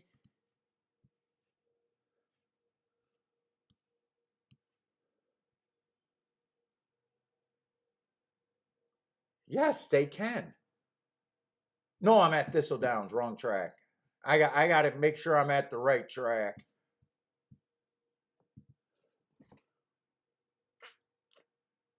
Yeah, 3 on top of the 1 and 2 are both paying $7. Definitely can't do a 3-horse box here. Not if you're going to use the 3.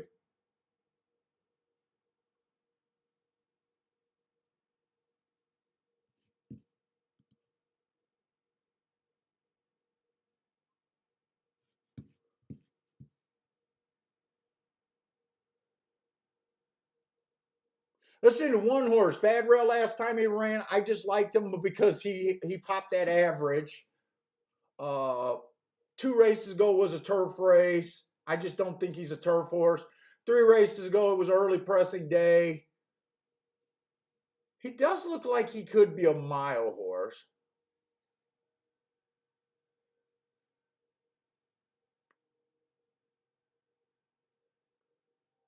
The 2's coming from Oaklawn Park.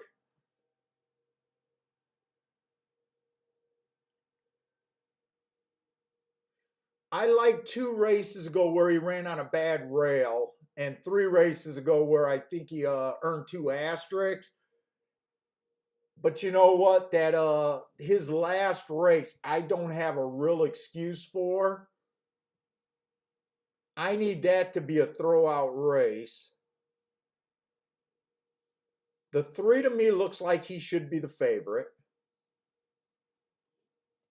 2 to 5 is definitely over bet.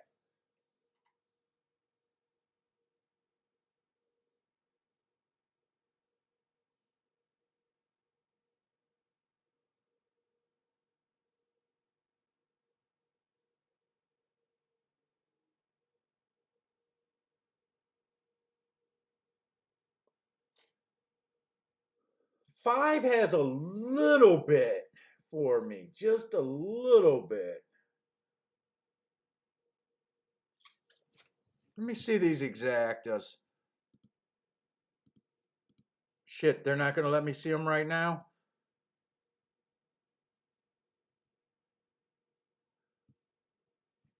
I'm going to play a 3 over the 5.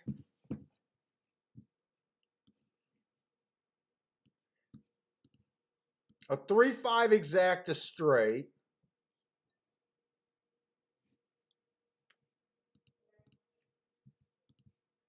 And then I'm going to bet the 1 and the 2 to win. And I am putting more on the 2 to win. That's at Belterra. And I'm still not going crazy on these bets.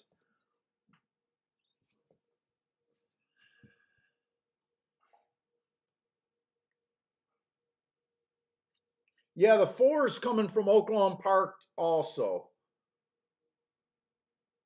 I just think the 2 has a little bit more upside, but this last race on this 2 is like a glowing board of Paul, you're stupid. This horse is the other way.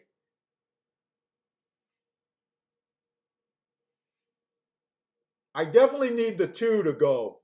If the 2 doesn't go, I don't think I have much of a shot here. And he didn't really go. By the way, they're off. Four was the one that got the lead, the other Oaklawn horse.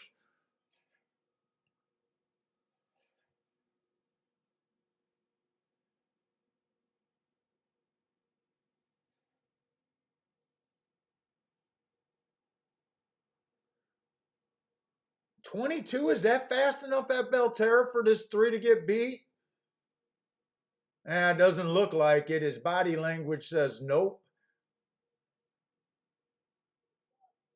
Is that my 5 on the inside? If that's a 5, I'll be no, that's not the 5. That looks like the 7. I need the 5 to get second. That's the only exacta that I paid.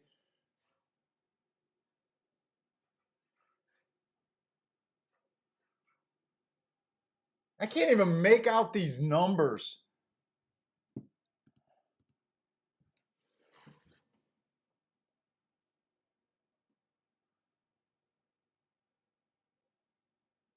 Looks like 3-7, 3-7, maybe 2.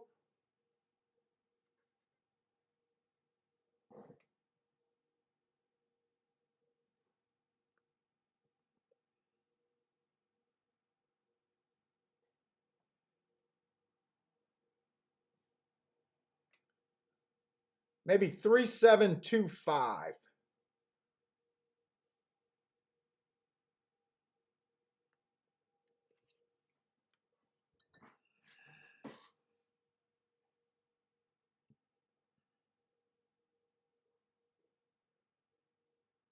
That race was not worth $50, by the way.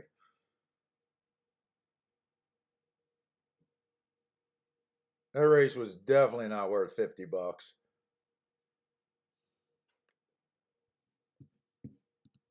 I don't think the 3-7 exacta can pay anything either.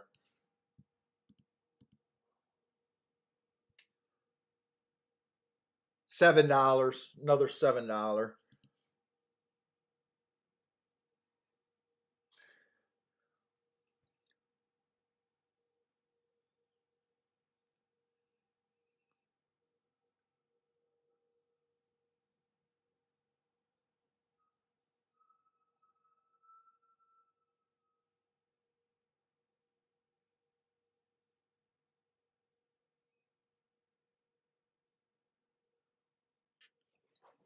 All right, we're gonna have to find something. I'm not sure which one of these tracks I'm gonna like better today. All I like is that it's moving along. That I do like.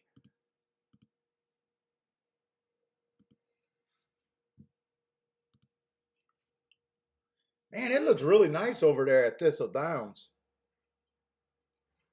We got a 7-horse field, and for the first time, we don't have a super favorite. 9 to 5. That almost feels like a relief.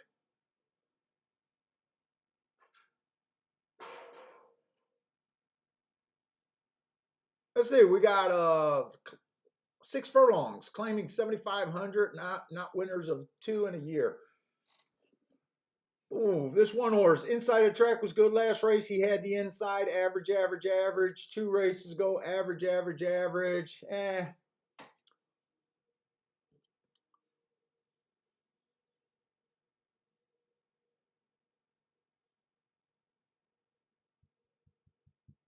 The 2's coming from Mountaineer. That's why I don't have anything rated on him.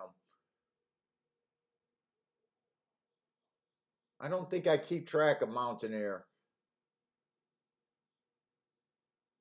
Oh, the 3, Bad Rail Stalking Day. Last time he ran, he was a Bad Rail Stalker.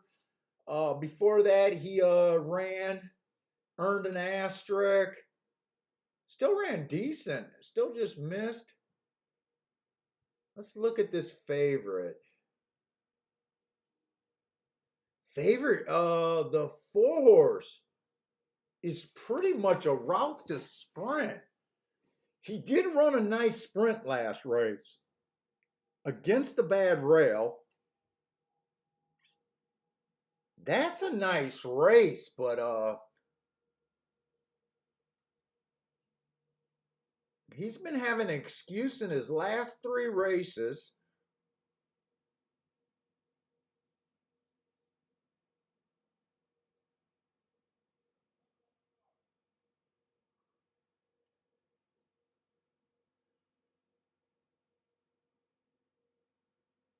Right now, my overall thought is I don't trust any of the speed in this race. He has won a sprint race down here also. Oh no, wait, I'm on the wrong horse. He's only tried the distance 4 times.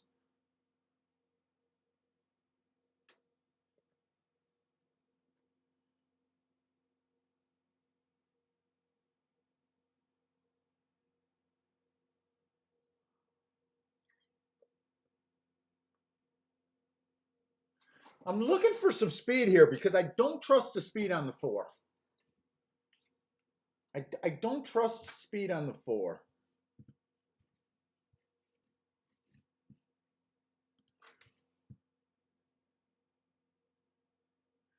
I almost feel like this 4 could be a little vulnerable to someone with some real speed, even though he ran a really nice race last race.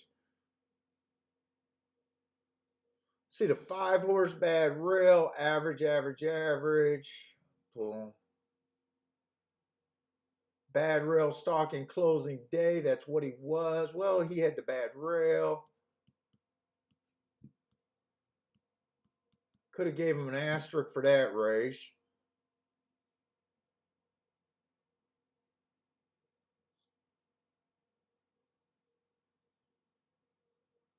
The 6 might have a little bit of speed. Jay and DC are saying that the 1 might have some speed. Yeah, the 1 definitely has a little bit of speed. One's a true sprinter. 8 to 1. And 7's the other horse with some speed.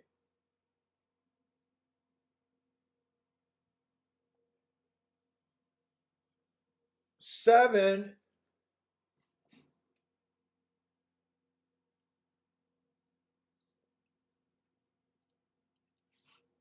I mismarked him. He should not have earned that he should not have earned that asterisk. I read it wrong. It was a Bad Rail. He was in the 6 hole.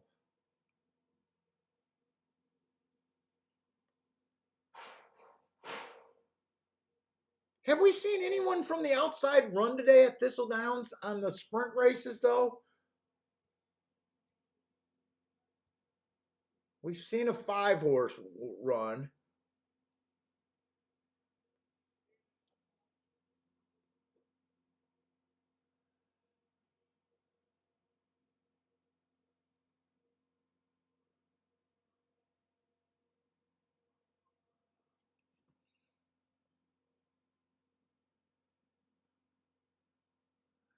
Attila says the two horse looks like he, yeah, two horse got some speed, but he's route to sprint. Man, I'm having problems with these races today over here. I'm having a little bit of problem.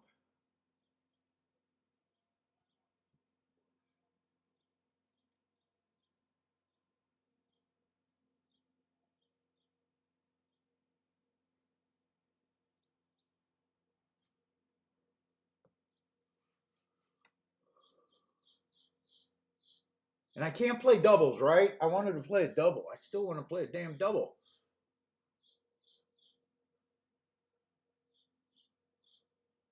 Can't play double. Who the hell is Fat Daddy?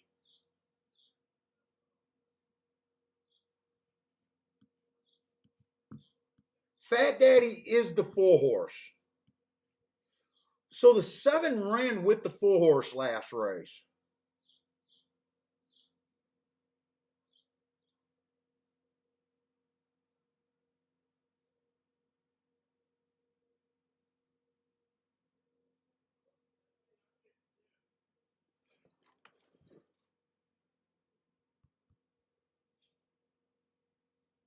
Who's 7's at 20-1, huh?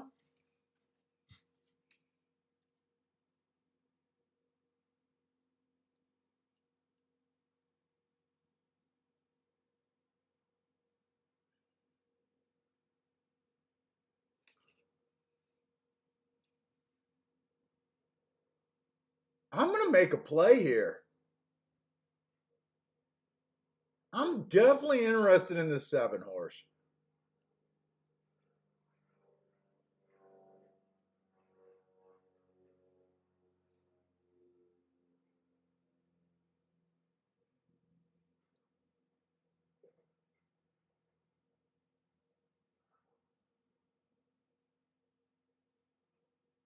Why do they got the 4? He didn't get scratched. That must be a jockey change or something?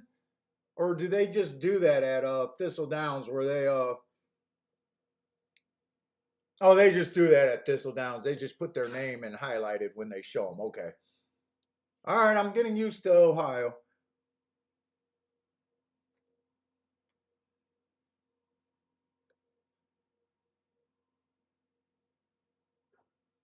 I'm going to play the 7 horse without a doubt.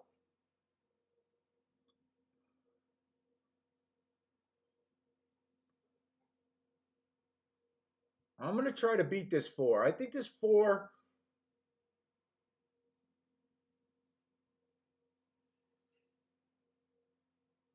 Let me look something up real quick. I don't have a lot of time.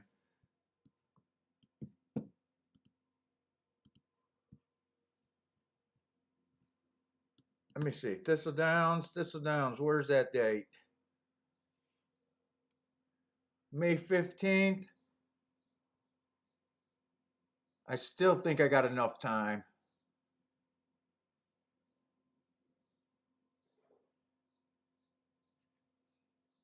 Come on. Thistle Downs.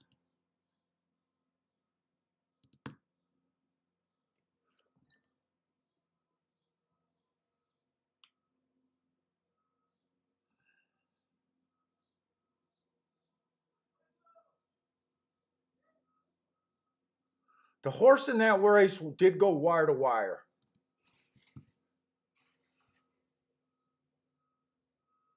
I'm playing this horse. In fact, I'm playing him to win in place. The 7.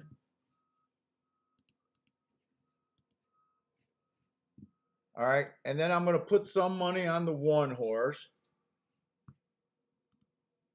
Just to win on the 1.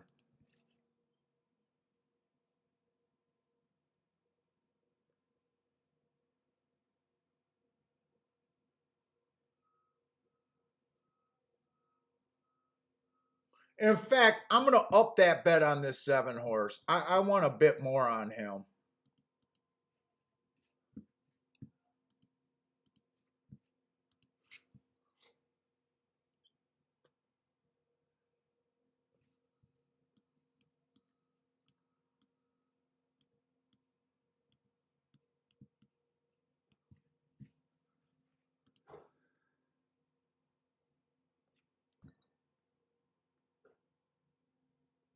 Is Gulfstream starting at 2 o'clock tomorrow?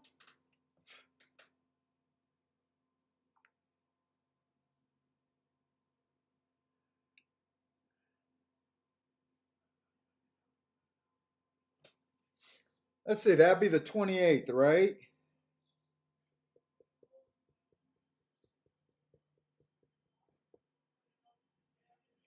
Thanks for pointing that out. They do have a 2 o'clock start time tomorrow. I don't know. I'm probably going to look at another track, so I don't know what time I'm going to come on tomorrow, but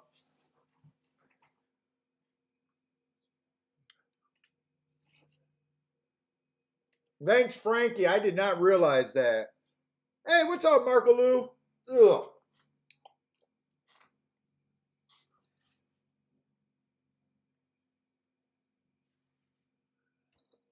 Yeah, seven might be wide. And before I seen the odds on the one, or I'm sorry, this odds on the seven, I was gonna bet the six over the seven.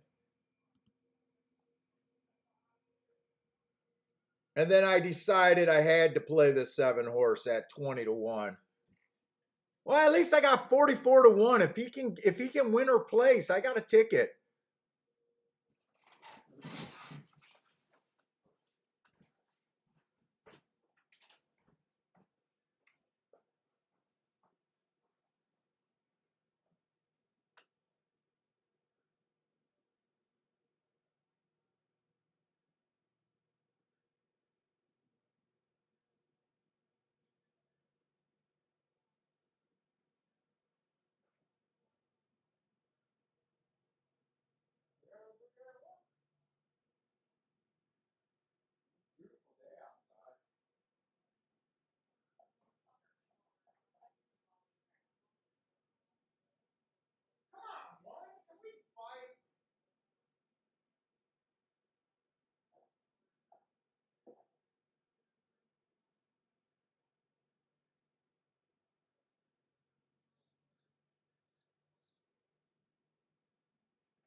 I can't play Ohio. Ohio doesn't like me anymore, Kiki. Ohio does not like me anymore.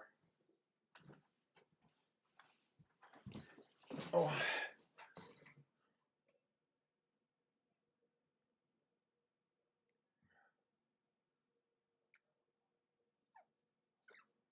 Ohio does not like me anymore.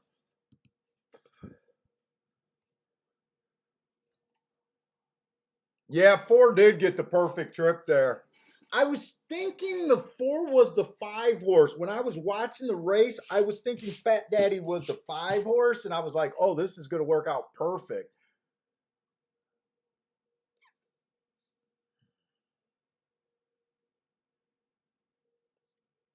Well, I think I lost enough in my play bets today. I am going to have to, next plays I make, I'm going to have to really like. From now on, it's either go after it or I got to sit out. I'm not going to lose $300-400 on play bets at Thistle Downs today.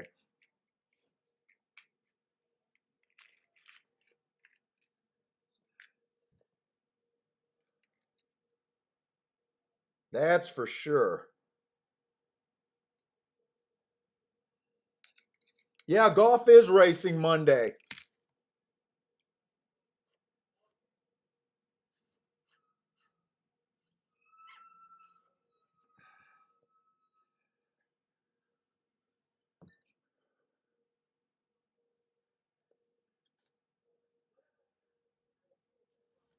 It's another play bet that I'm not disappointed that I made. I honestly would make that play again with the 44 to 1. I had money to win on the one where I would have been okay. I just can't beat these favorites.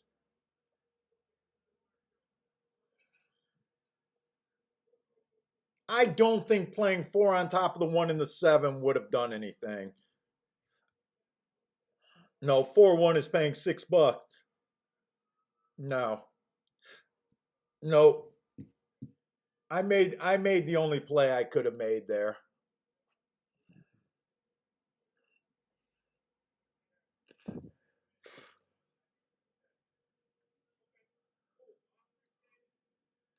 Hey, what's up, Tools Toolbox?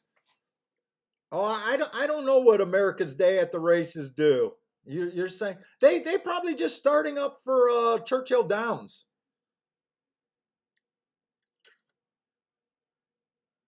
That sounds like they're starting up for the better racing today. Would be my guess.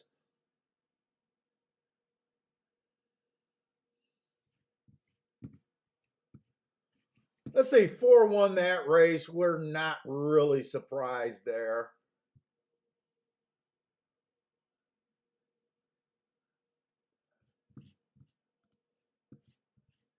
Boy, these Ohio cards are moving. But I am done with play bets. If I can't go for something, I'm gonna have to stop shooting. It's next play. I'm either going for it or sitting out.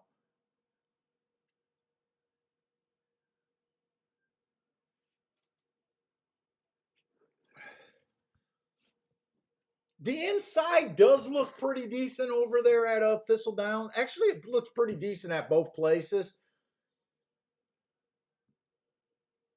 I'm not saying a bias. I'm just saying it looks decent.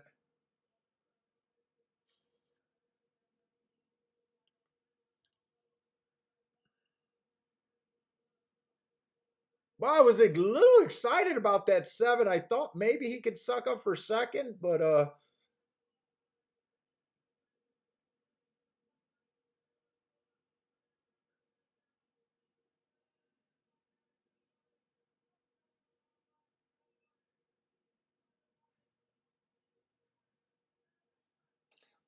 tools. I play your first way more.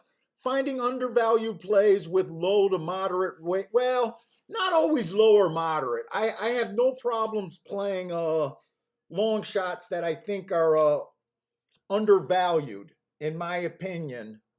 Big. I have no problems going for that. I think the hardest way to win at this game that never worked for me personally. I'm not saying it doesn't work, because some guys can sit around and wait for their plays and take advantage of short price horses, but hammering short prices never worked for me. Uh, that does not fit in for me at all.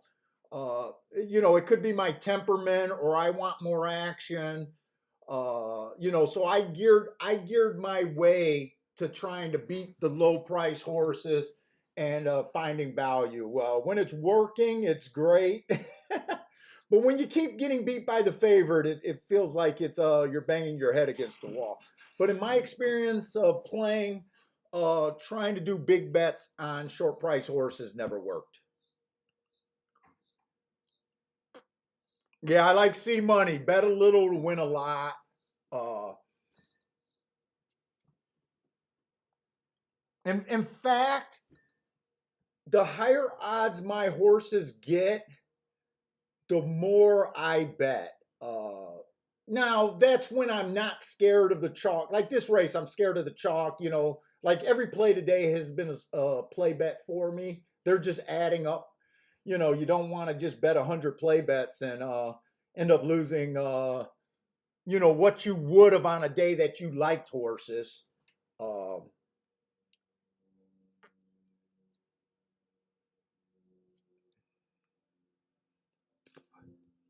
Yeah, the impatient is a personal problem that most players, uh, even patient players, struggle with. That is one of the biggest problems at the racetrack is we handicap these races and we just want to make plays. Part of the game is being able to sit out. Some days I do a much better job than other days.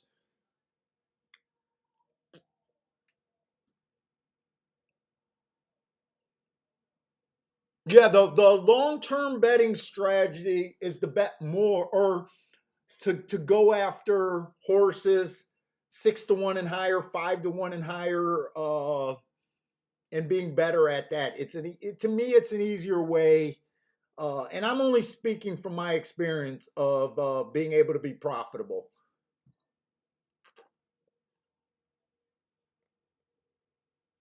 Cash less tickets win more money. It kind of goes against human nature.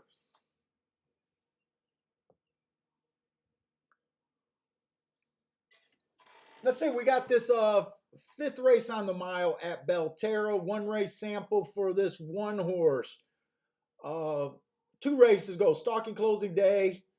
To me, he was a star or should have been able to run better that day. Slow, average, slow. Three races ago was at Mountaineer. Two got some really nice marks in this race.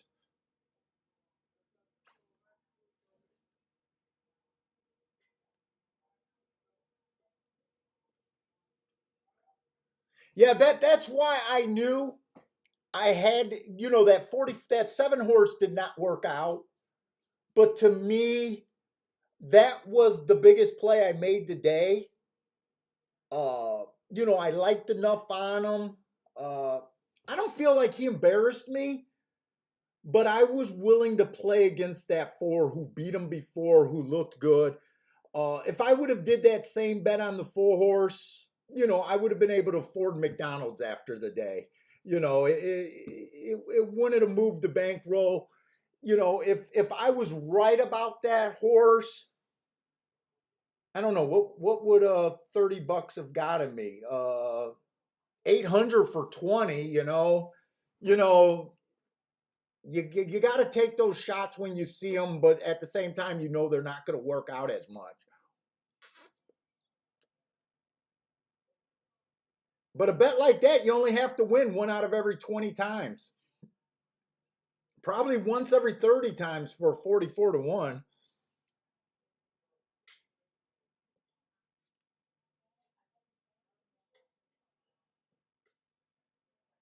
Yeah, and this is your first time. I don't know if this is your first time here, Tools, but this is a new track for me. So I'm trying some things.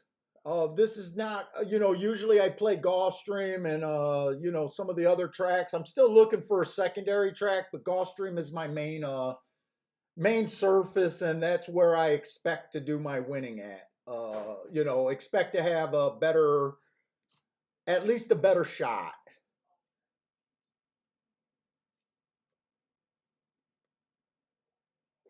So tune in tomorrow. Tomorrow should be a better show, just with a better track. Yeah, so two definitely makes some sense to me here. I know I'm short on time and I'm scanning.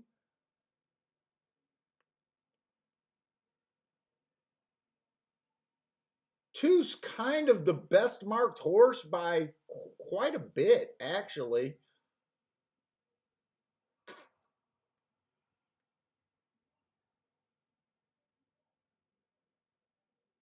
But my biggest problem is I mostly play doubles and exactas. I don't really feel like this is. Let's see, who else are they betting?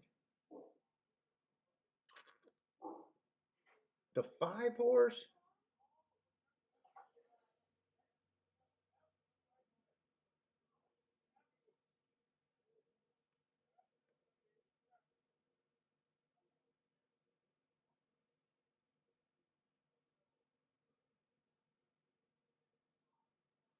Let me see if I can do some exactas. Let me see if I can get my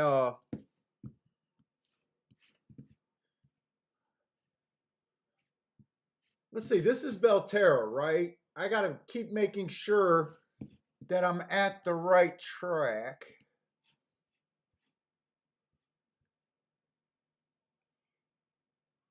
Two on top of the five is paying 11 to 1. I would try to beat that combination.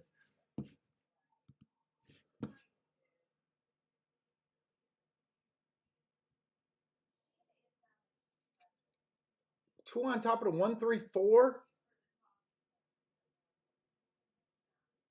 Two on top of the 1346 is probably what I would consider here.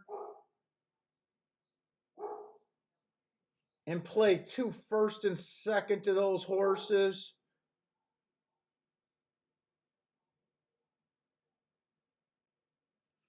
Two on top of the 1, 3, 4. I'm not willing to go after this race. My thought in this race was just take the 2 on top of the 1, 3, 4, 6, and then wheel it back.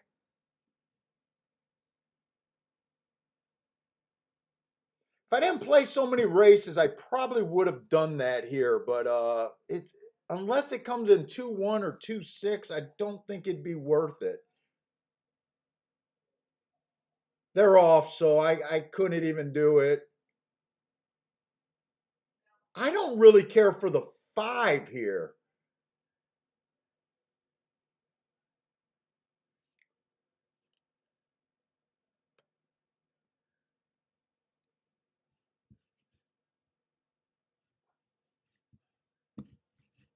Did anyone get any plays down here?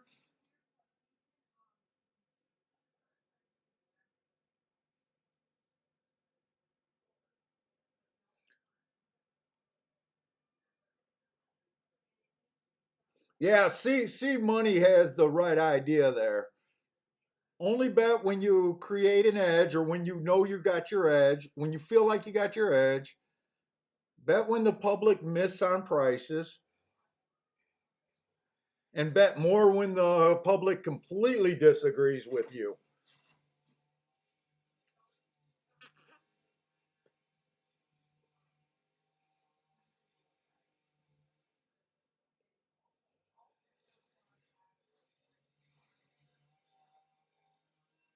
Oh, I got a tear in my eye.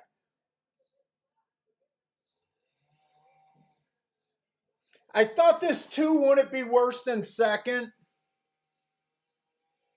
but as in all honesty, I did not like the 5 that much. It's going to be 5-2-1. I think that's the 5-2-1. If I would have played that race, I would have had the 2 first and second with the 1, 3, 4, 6. So I would have missed this, but I know I can't play this.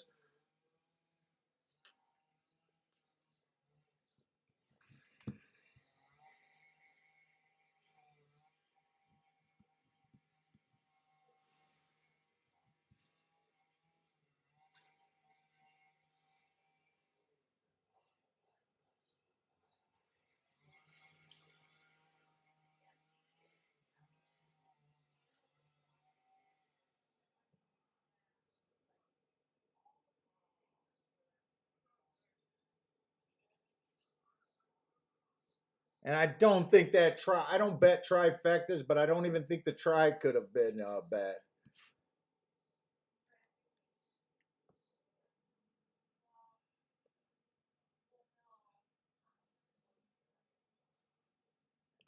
Yeah, I just flat out did not care for that 5.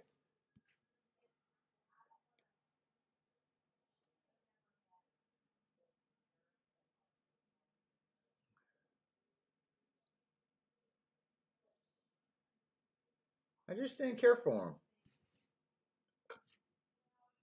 There's no way I can take the 2 at 5-2 on a win bet. Ugh.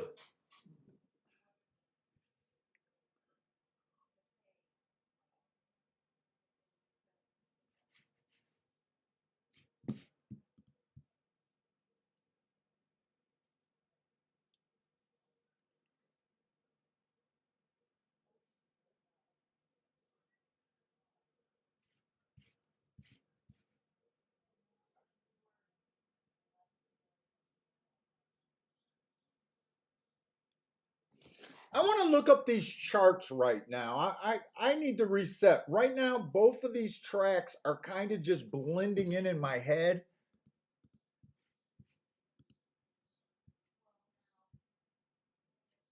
I definitely don't feel like I have, there's an edge right now.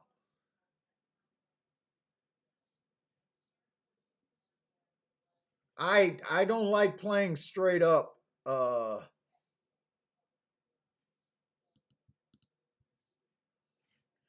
Let's see, they got 4 results here at Thistle Downs. Let's just see what they've been doing. And I think I got this labeled wrong, by the way. So let me start all over here.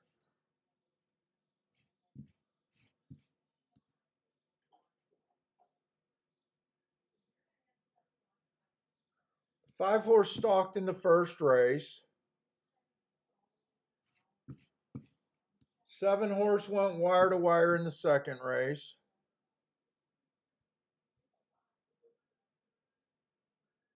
That was a horse that got disqualified.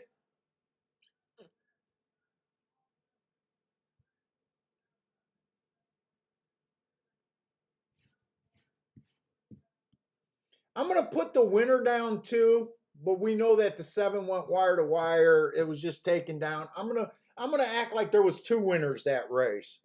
So that's why I got that circle around the 6. I'm just trying to get a feel of this track right now. Right now, I'm not seeing anything. I mean, there's just been short price horses. The public's been just pretty good.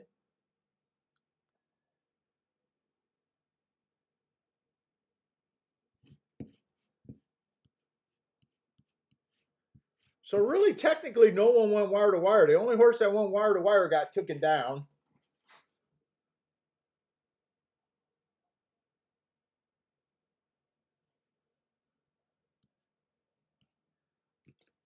And then that 5's going to end up stalking.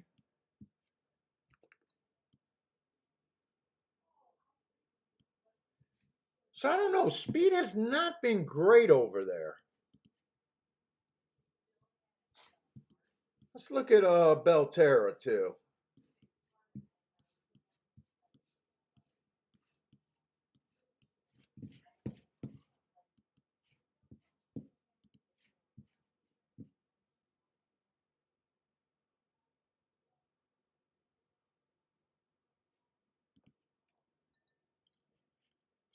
Now Belterra, they only got 3. Or wait a minute.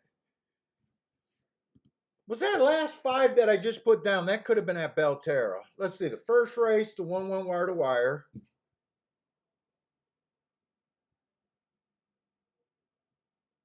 The second race, the 1 closed.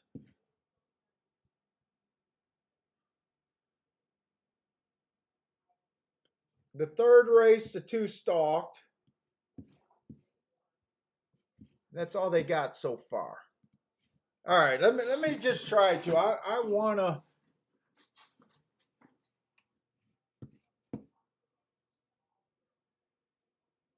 So the last race we saw, the 5 belongs here, not at the other track. This 5 does not belong there. Okay, I'm just messing up these tracks in my head. So Thistle Downs is the next spot.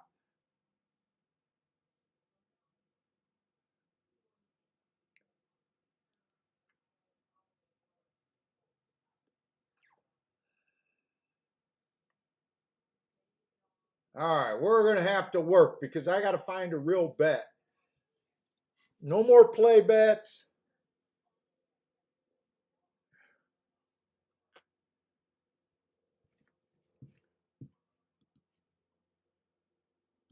Let me get over to Thistle Downs and let's see.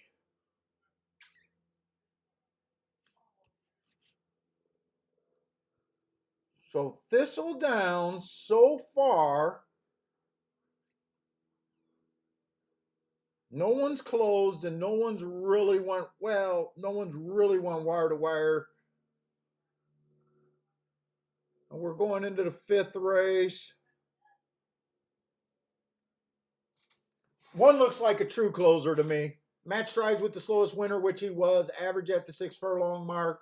Closed to win. 2 races ago, he made a middle move, flatted out. This is a non-condition. They got non-conditions over there. It's just an allowance race for $37,000. I will have to work my head around these classes over there.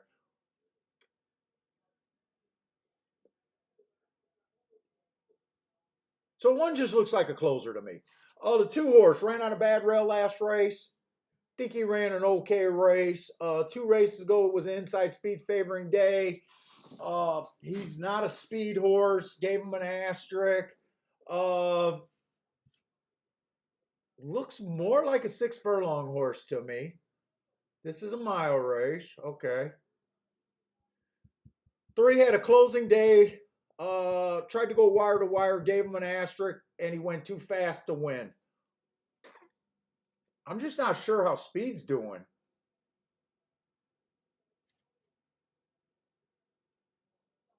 And I'm not sure about this level. You guys know that I don't like high level racing. This is probably one of the higher levels that they got at this track. They're not great horses, but the rule's still the same. I always get messed up when I see the higher levels. It doesn't even matter that it's Thistle Downs. Like Gulfstream horses at 25,000 that I play all the time are probably better than this group of horses. But just because of the number, I get squirrely for some reason. It's just how I do.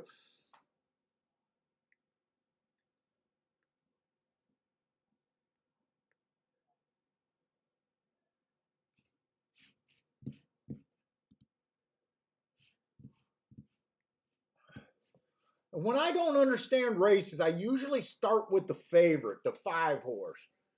Do I even think he deserves to be the favorite? Let's see. Last race probably wasn't the type of race he won. It was an early pressing day. I gave him an asterisk because he was more of a closer day. He looks like more of a router. When he wins at 6 furlongs, he's coming off the pace.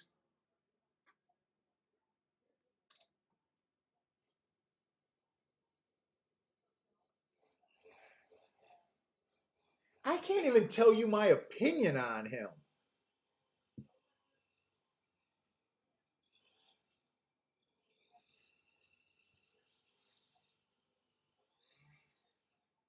The horse that I want to play,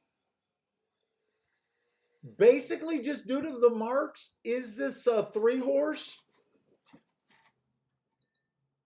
But 3 to 1 is not the price that I want. Especially in a race that I know I don't understand. I'm straight out telling you, I don't understand this race. I don't understand this level.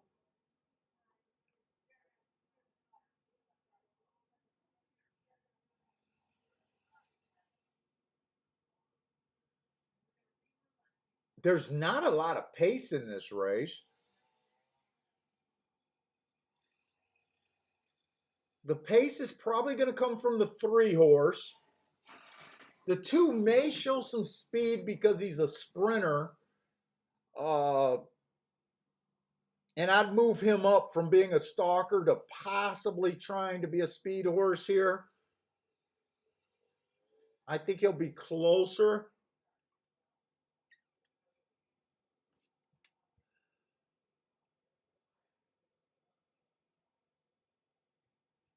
Let's see. I'm more.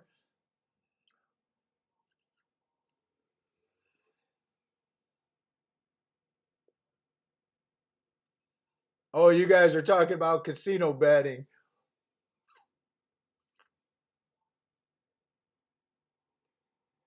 Ah, thank you, C Money, for reminding people to hit the like button and subscribe if you haven't.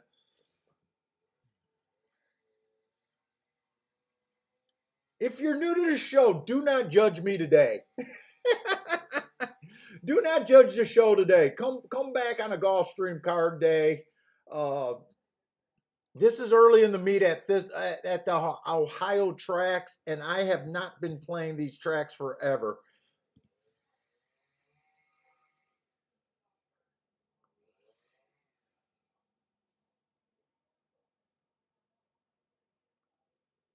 Ooh, I'm starting to burn my finger. Yeah, the 3 horse, I definitely can't play at 5 to 2.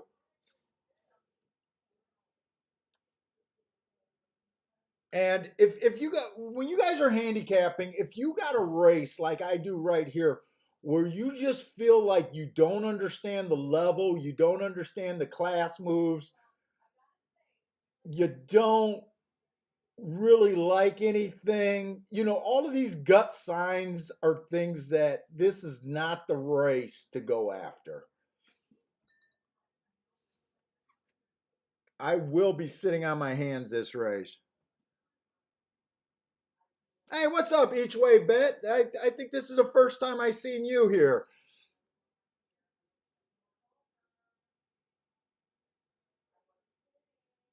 The race card you prefer, where can I get with all the previous records of the horses, please? I don't know if I understand your question, but if you're just asking where can you get like Gulfstream's card like for tomorrow, if that's what you're asking, I get my stuff through Brisnet. You can go to Brisnet's website. Uh, if you buy through the data, it's $1 a card, so pretty much free. If you're gonna bet $100 on a card, paying $1 to get the card is nothing, in my opinion. You can get it there. I'm going to take it that you probably can't get it from your ADW. Hey, what's up, Russ R? Golf card looks good tomorrow. I hope so. I marked it up and I don't even have an opinion about that card so far. Yeah, you can also get it through the Daily Racing Form. I don't know how much they are a card, but Daily Racing Form, you can get the card from drf.com.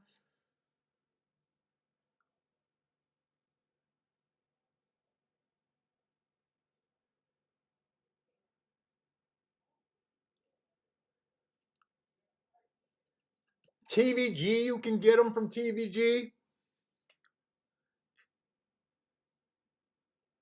3 did get the lead. Three's the horse that I was most interested in, but I was not interested in it at that 5-2 number. Hey, what's up, Scott? I haven't seen you in a while, Scott.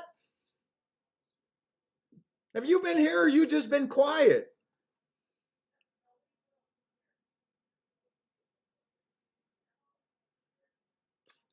Yeah, and by the way, if you guys are new to horse racing, I mean this is how horse racing usually is. It's kind of like a slow game like poker, waiting for your hand, waiting for your spots. Every day is not a great day for playing. Cards are vary. Uh, you got to be patient. You got to sit out races. If you're really new, I like to tell new people, uh, no one hits 50% of their races. 30% is tough to hit. If you're hitting at around a 20% clip, you're doing good. Especially if you're finding value. Uh, I think the 3 got beat by the favorite.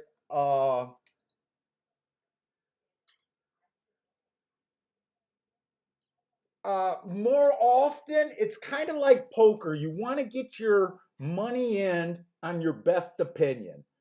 Uh, kind of deal.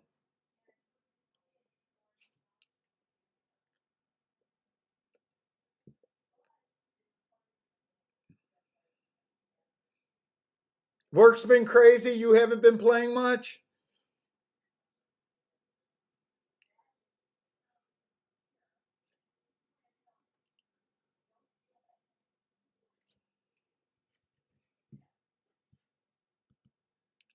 Yeah, yeah, Tools. If you hit 50%, you would be balling. I argued with someone. I don't think it's possible long term. Maybe one of those players that super selective. Maybe someone can make that hurt and or work and have a 50% strike rate. But for most mortals, you should be roughly around 20%. If you're 20% and you're betting the right kind of horses, uh, that's the formula for getting ahead of the game. Uh, you know,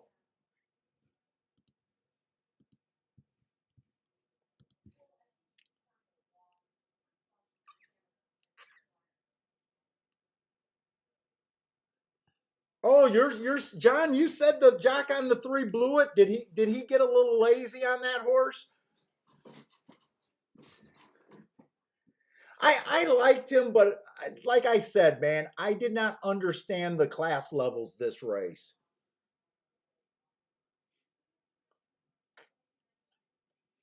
And 5-2 was not worth the price for me to, take a stab that race. Hey, what's up, Randall? Well, a lot of you guys showed up for Thistledown's card. I was even wondering if we'd have the usual crew here. We got a few less people. We're at about 54 people in the chat right now.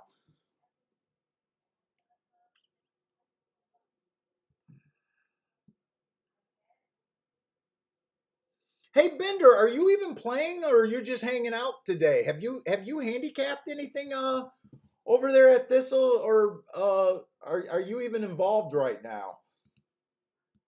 Because I know you've mostly been playing Gulfstream.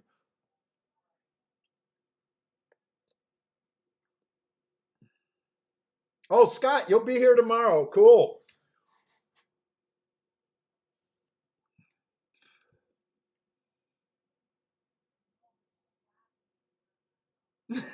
See, Money, if you don't like watching animals run in a circle without having a dime on the race, you may prefer other forms of gambling.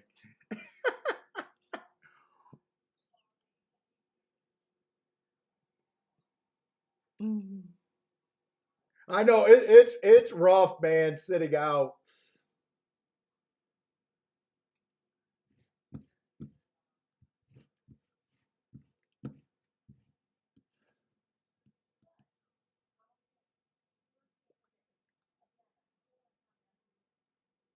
Let's see. Randall says this Thistles has been really chalky, but he is willing to pay. Oh, you just have us on while you're marking the forms, Bender. Yeah, that's smart. How does tomorrow's card look? I know I got it all marked up, but honestly, I have not looked at like even if they're dirt, turf, or what. I don't even know what the makeup of the day is tomorrow. All I know is I'm a little excited with Monday racing. And I'm not sure what other track I'm gonna play. I might try to play we might look at Belmont tomorrow or Churchill tomorrow. It'll probably be one of those two tracks. I'm not even sure which one.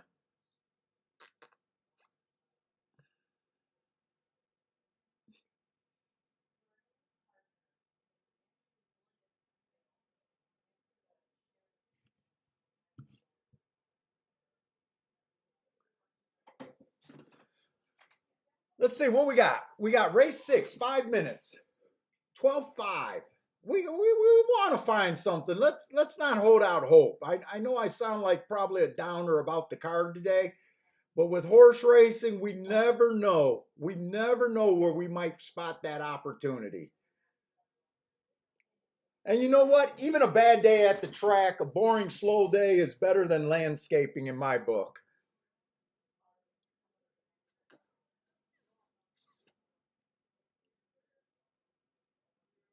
I know, Bender, you've been talking about Lone Star. I think Parsons been sending me all of Lone Star too. Let's see. So we got the 6th race. We got enough races to make something happen if there's something to be had today. So I do not want to get bored too early. I do think there was a couple scratches in this race though, so I got to get over to Belterra.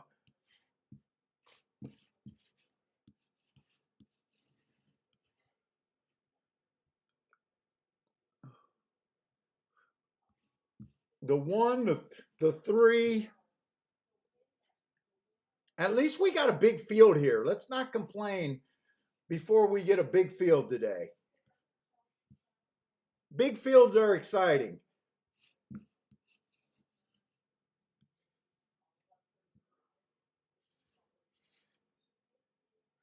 And this is still low level racing. So let's go. Claiming 12.5. We got a mile. Oh, the 2-horse. I just didn't go back to September to get these races. The the 4-horse. Early pressing day last time he ran. Slowest winner of the day on a track that was favorable to him. 2 races ago, 1 race sample, 3 races. I don't have that. 4 races, early pressing day. Just broke his maiden, stepping up against winners. Let's see what else is out there.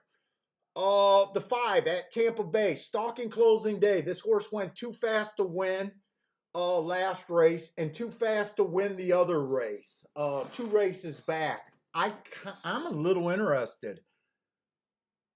Oh shit, he's scratched. Damn it, he's scratched. Link to Death. Yeah, he's scratched. All right, he's scratched. He won't win. Oh, the 6-horse. Average. Last race at this level. Just missed. The race before that, he earned a heart. Came back and ran a good race. Just missed. Feels like he's the favorite, though. 7-horse is taking a dip in class. He's sprinting, so he's stretching out. He's going to add a little bit of speed to this race.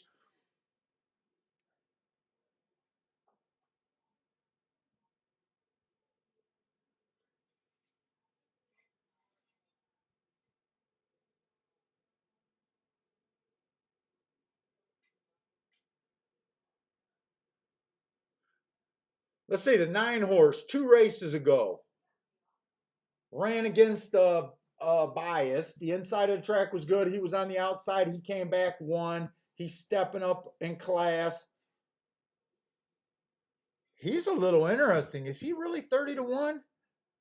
13 to 1?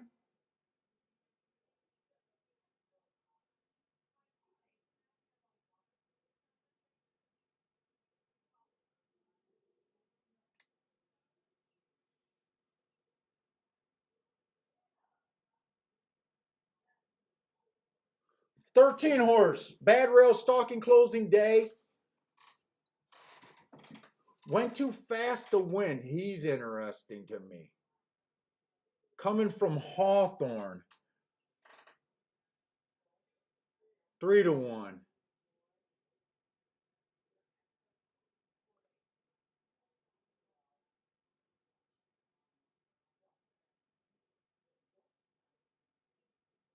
Who's the 10?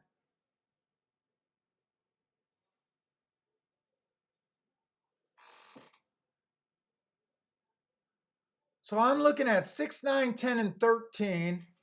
With all these scratches, I can't even tell how many horses are in the field. 1, 2, 3, 4, 5, 6, 7, 8. There's 8 horses. I like 6, 9, 10, 13. So I like 4.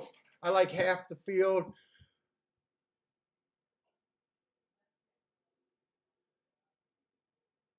I really like this 13.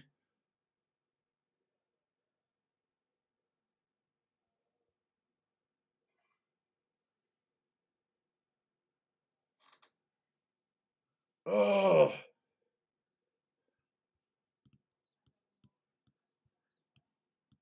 13 in the 6.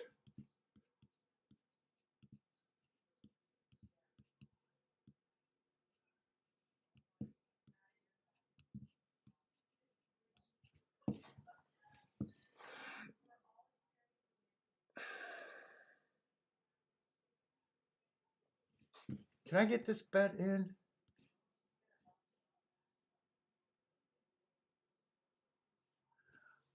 The 13 might be too far out. I'm right now. I am not sure. Like I am not set about the biases like I would be at Gulfstream.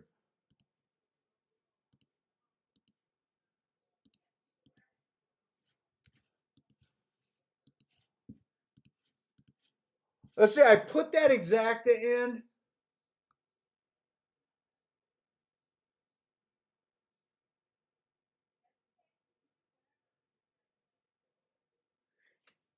And I am I'm going to put a bet on this 9 horse to win.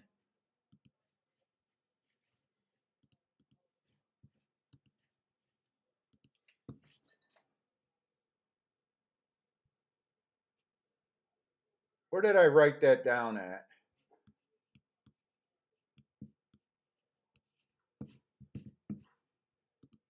And they were off, but I did get that bet down. It was just while I was writing it down. I've never played Hong Kong races. I can't stay up that late. 7 got the lead here, huh? Maybe the 13 is too far out. 24-2. Who was the 7 here? 7 did have front speed and he was a sprinter. I should have seen this horse possibly getting the lead.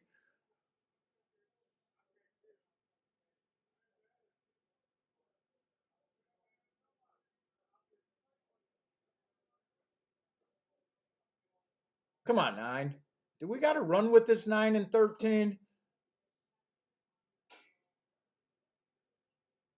Is this 7 going to go away? This 7 ain't going away, guys.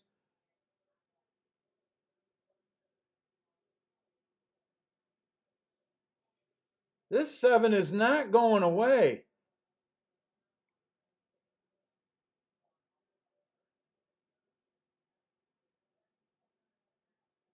Ugh.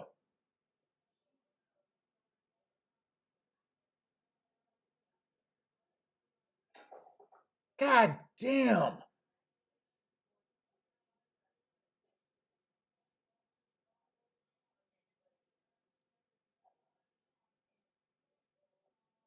Did that come in 7-6-13?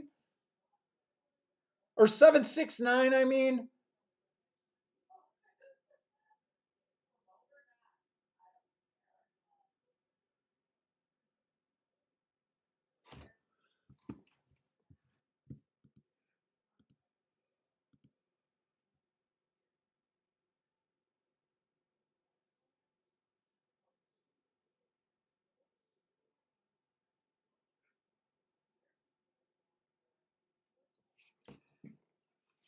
I like the bet that I made.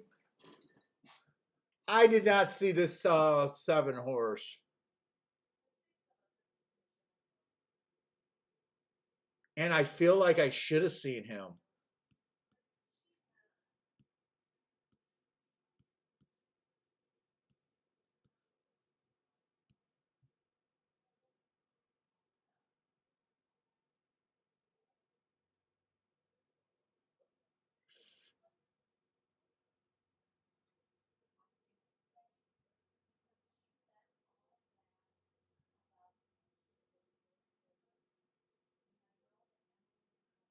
I'd like to see that. I'd like to say that I did not make a mistake on this 7 horse.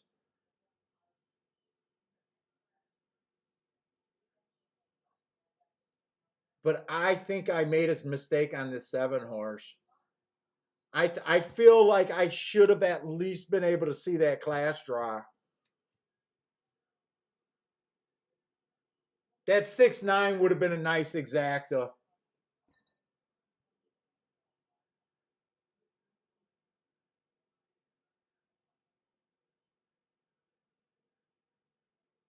Yeah, I'm not sure if the 7 should have been that big of a surprise. That's the only thing I'm angry about. I like the bet that I did.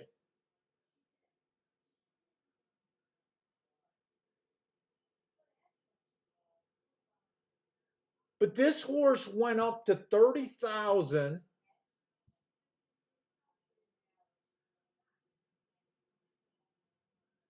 Dude, I almost want to play the tape back to see what I said when I came to the 7 if I spotted that class drop. I really wanted to know what I was thinking at the time. This horse makes a little bit of sense. I don't like I don't like routers going to sprints, but I do like sprinters going to routes. Oh, I feel like this was a mistake.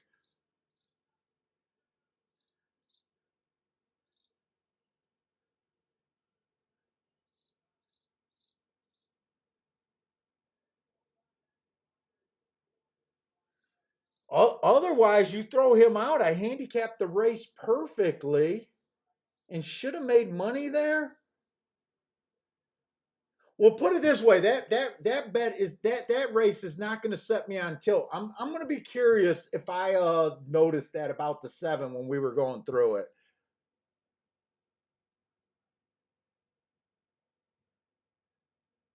Brando, you're saying, come on, bro, the 7 was a surprise. Hey, I'm not saying for sure. It's almost like when the 7 got the lead, I went back and said, who was the 7? I feel like I should have recognized that a 6 furlong horse dropping could have got the lead. I'm not necessarily saying I would have had him for the win. I should have recognized that scenario, though, is all I'm saying there.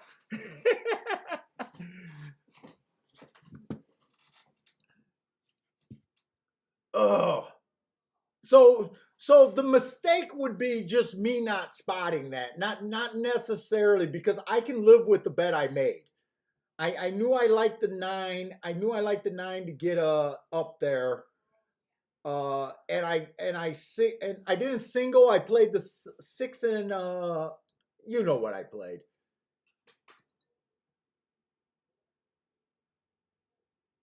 Oh, 7, 6, 9. Hey, what's up, BP?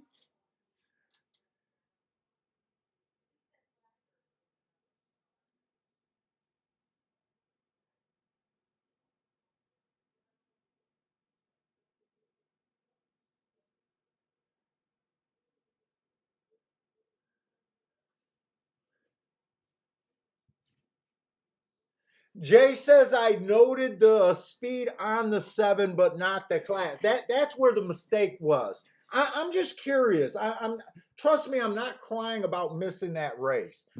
Uh, because even if I would have seen the class, I'm not saying it was necessarily I would have done anything different. I can definitely see it after the race. Like the race makes complete sense to me. Like when you go back and relook at a race, you don't want it not to make sense. Mm, that was the best race of the day. Biggest field, 8 horse field today.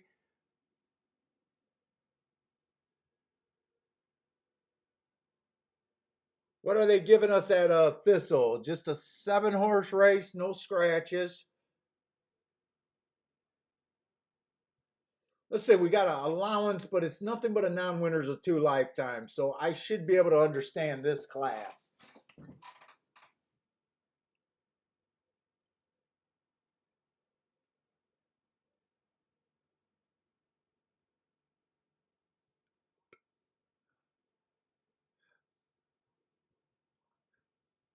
Let's see. The 1 horse just looked slow, slow, slow last race, but that was at 6 furlongs. He was only 1 length off the pace. To me, he just chased the slowest pace of the day. That could be an excuse right there if that was a pace that you couldn't cut into. That's what that race looks like. 2 races back, 1 race sample. 3 races ago, slow, slow, slow. Uh, I don't know. I'm having a little mixed feelings on him. The 2 just broke his maiden, slowest winner of the day, coming off the pace on a day that the rail was bad. 3 coming off of a 1 race sample. 2 races ago, won on a day that the rail was bad while being the slowest winner of the day. I'm not interested in him. Where are they betting? The 5? 4 horse tried to sprint last race, slow, slow, slow. Kind of looks like a pace he couldn't cut into. 2 races ago, the inside, early pressing day, slow race, but he had an excuse that race.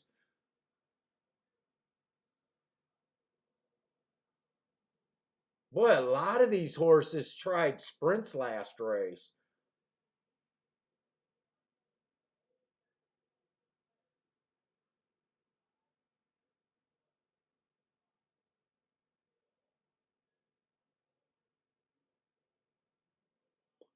Five Horse is a speed type.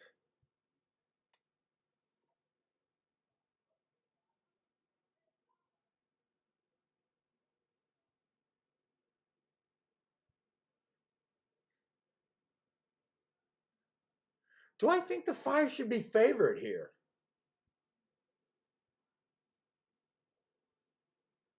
Dude, I wouldn't be shocked to see this pace be kind of fast here.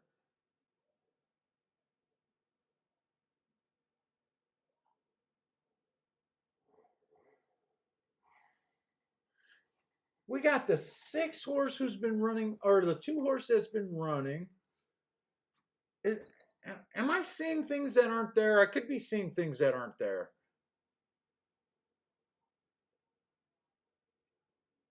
I see a lot of sprinters in this race. This is a mile race, right? This is a mile race. Why is there so many horses that just ran a sprint in this race?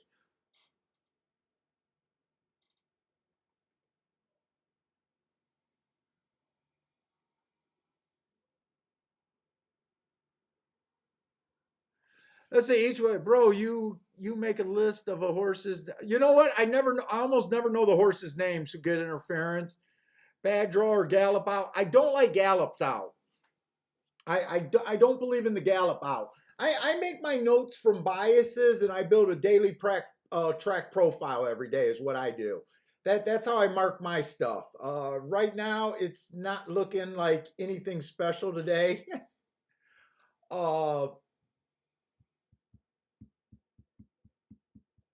Now I do believe in trip handicapping, so I do like the bad draw, interference. I think those are legit skills and things to take notes. I don't keep a horse's watch list anymore. I used to. Hey, what's up, Boulder?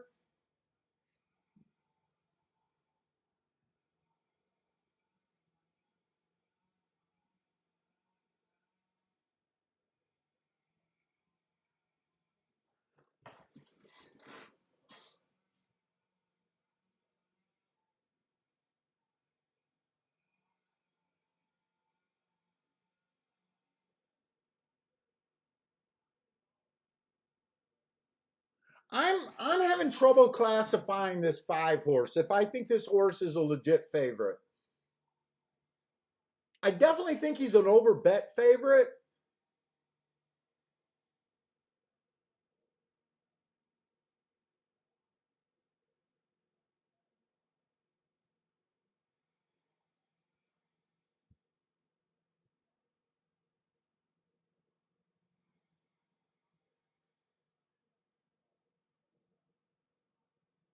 Thistle Downs is a track that I said technically no one's went wire to win today.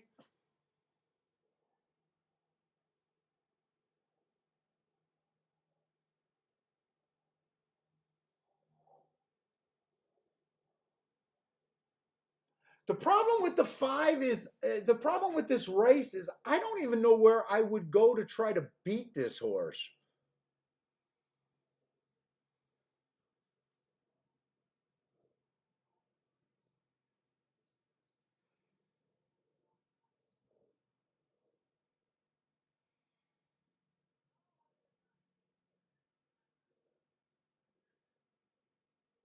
I mean, the 7's a little interesting to me. The 6 horse is the most interesting to me.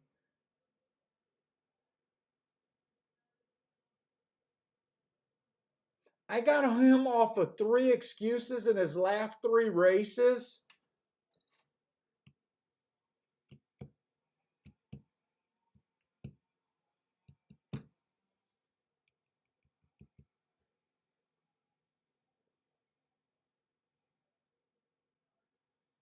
this definitely isn't a race I can go after. I definitely can't go after this race.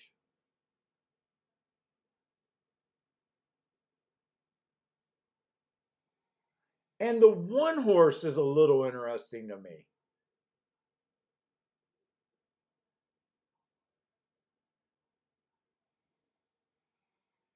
I'm not playing this race.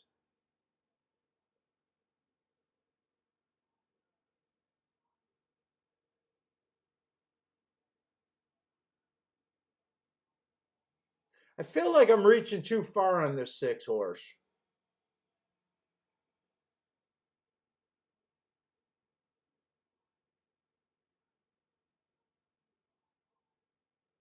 Who ran in this March 30th race with him?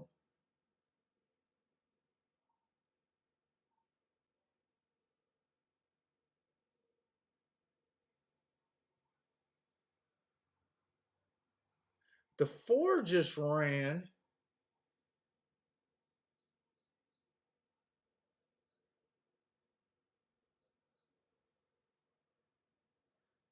Yeah, I think the one, the six were the two, but there's no way I could play this race. They are off, by the way. They are off.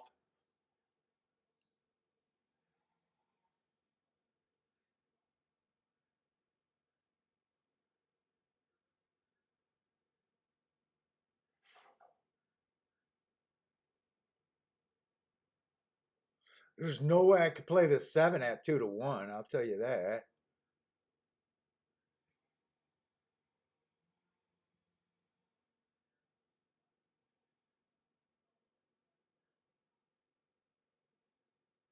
Let's see. On break says watch the three here.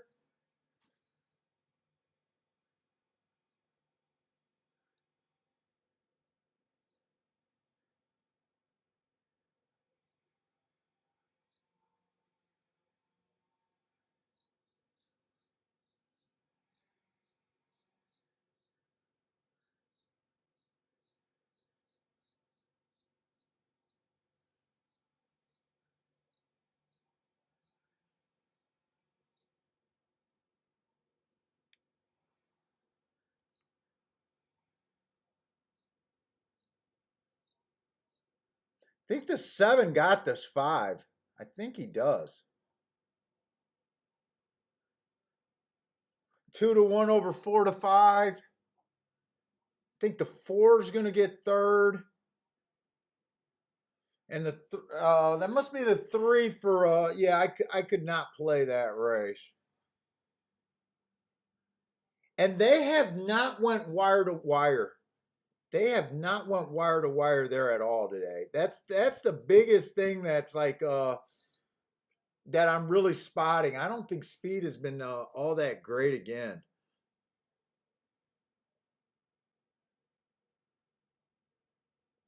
One did not run a lick.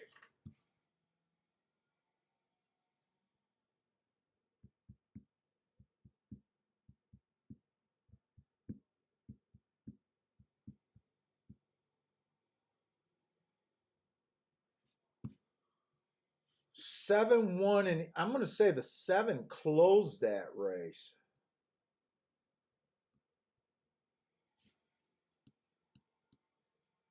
Doesn't look like the inside's doing anything for the routes either over there at Tampa Bay. Or I said Tampa Bay, Thistle Downs.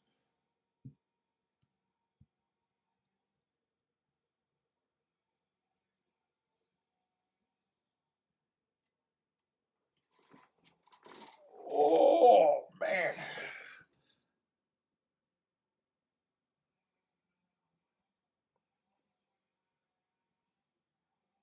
Hey DC, what whipping rule? The big whipping rule that I've heard is at Monmouth Down, and I think they can't even have whips.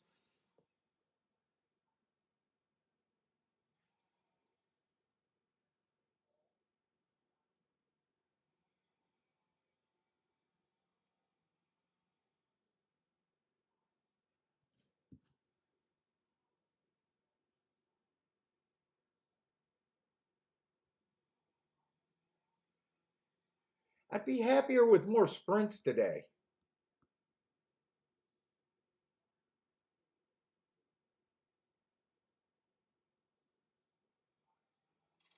Yeah, that race came in 7.543.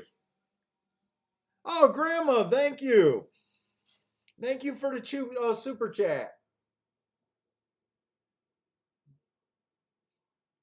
The Memorial Day.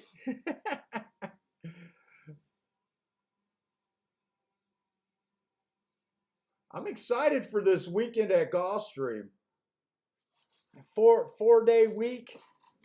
Well, I guess it's always a four-way. I don't know why I'm so excited about Monday.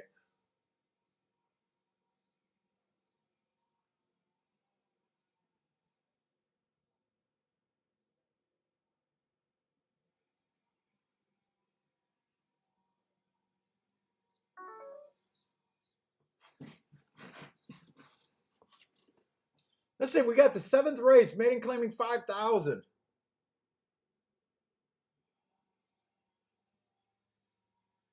They're betting the four horses being bet, but no scratches.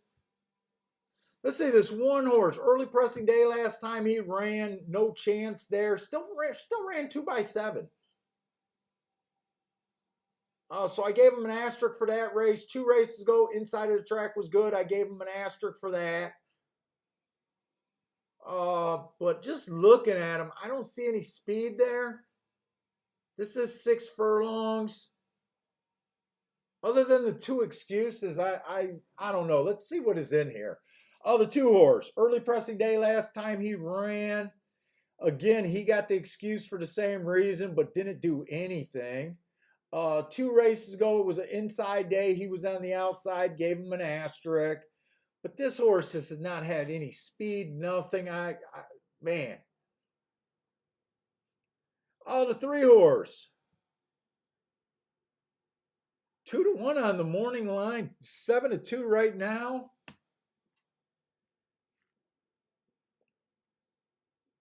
Early pressing day, he was just slow. The nothing to get excited there. 2 races ago at a Turfway Park. I don't know, 2 lengths off the lead seems like the fastest thing we've seen today. 4 races ago, he actually had the lead for the first call, dueling. Man, there's got to be some speed here, right?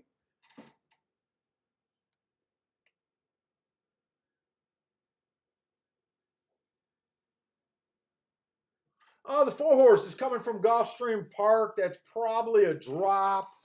Hasn't raced since March. That was a 1 race sample.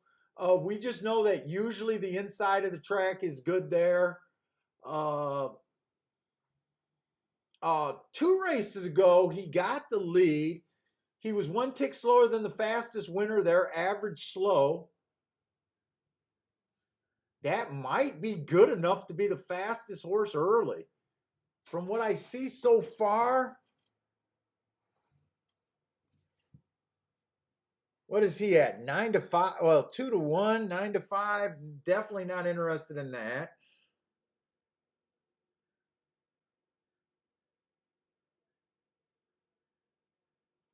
Let's see the 5 horse, average slow on an early pressing day.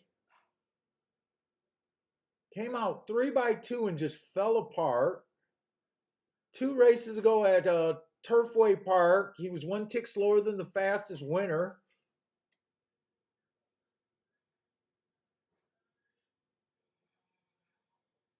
This horse is known to go aggressively for the lead, but man, does he have a lot to be desired about wanting to finish a race.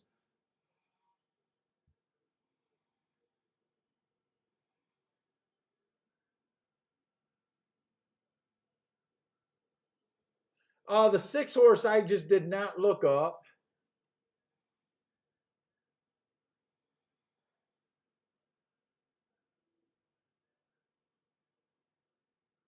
The seven ran his first 3 races as a router.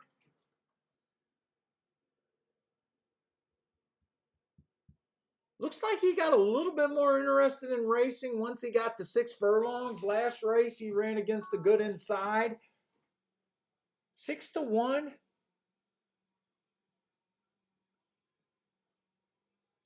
Man, I'm going to look at these press style races because there is nothing in here that's even tempting me right now.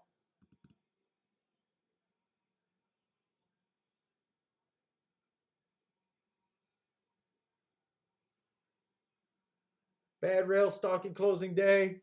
22-3 was at least fast.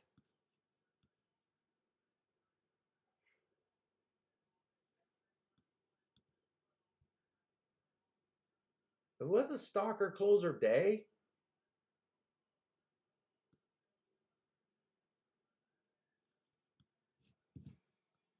That's going back a long time.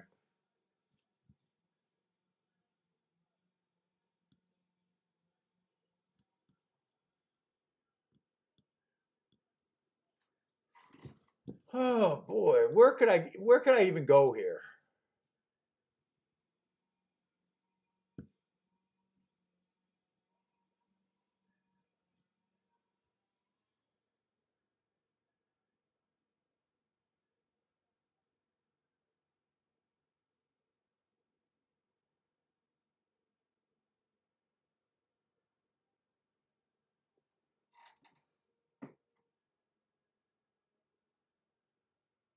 One's at 2-1.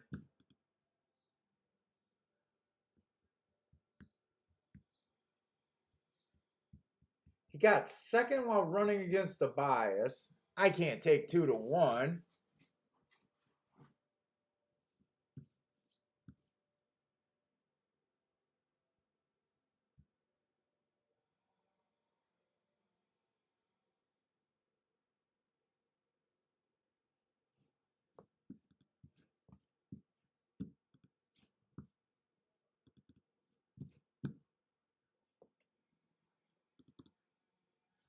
Gulfstream Park, November 15th. I'm even trying to dig for this race.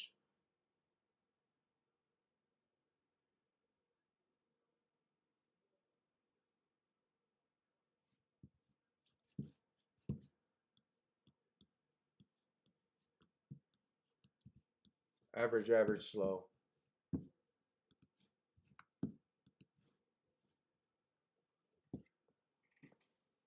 The problem is I'm not interested at the 1 at that price. I'm not interested at the 4 at that price.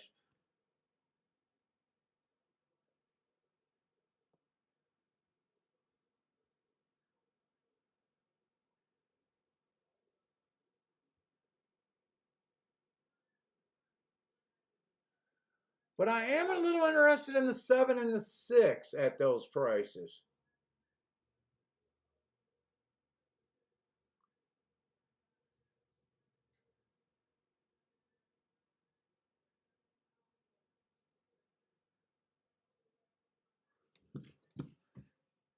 Four, 7, 6 is the box that I'm going to do there.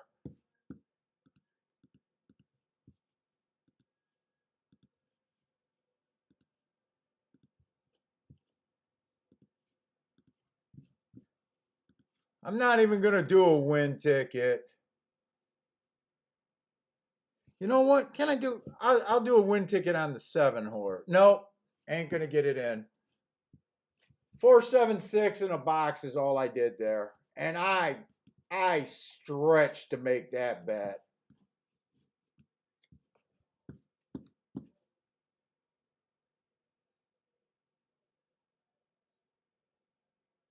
Six got the lead?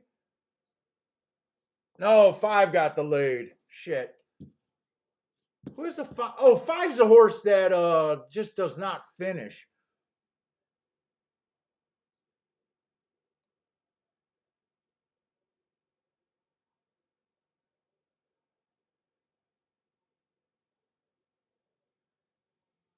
This Gulfstream Park horse is a closer today.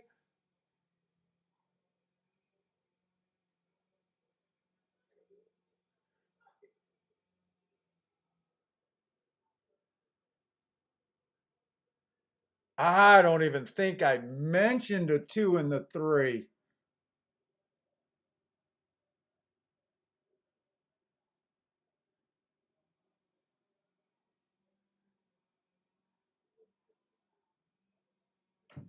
That was such a bad bet right there. Such a bad bet.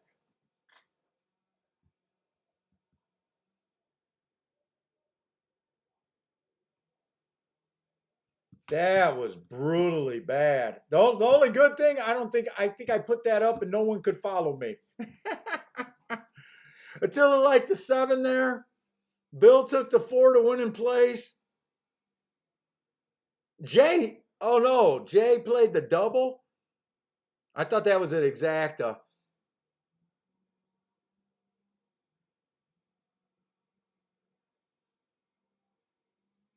I tell you what, if I'm going to play these Ohio tracks, I'm going to have to really start looking at some things.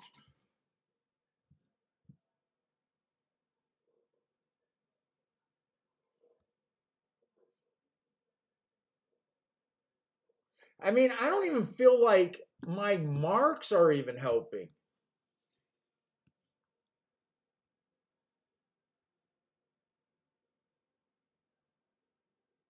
Who am I kidding? This was a bad race to be in.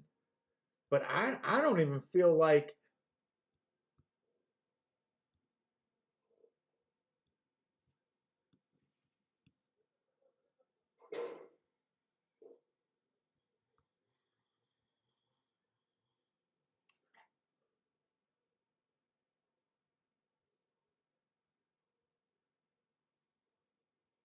I tell you what, my marks are brutal for today at Belterra.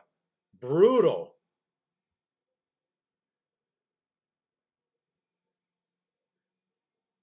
Like seriously, I don't think I've ever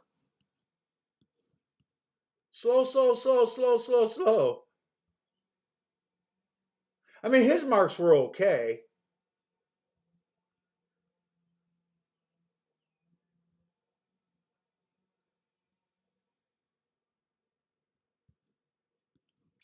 Slow, slow, slow.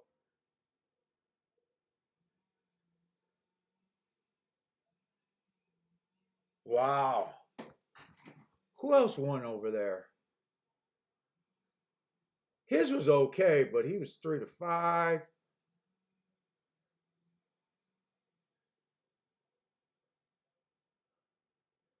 My marks are just brutal today too. I think over there at Belterra, especially.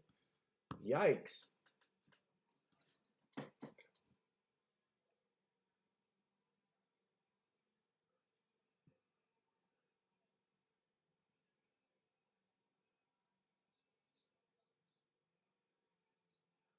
Oh no, no, Attila, that's not true. You know what? There's some tracks. There are some tracks where no matter what I do, it doesn't win. But there was a time at Ohio. Ohio was my main betting in the early '90s. I loved the Ohio circuit uh, before they fell on hard times. Uh, so I mean, it's not always true. Sometimes it just might be the day that they're not working, but it's brutal. But a lot of times you got to be more in tune with the racetrack than what I am in with right now. Uh,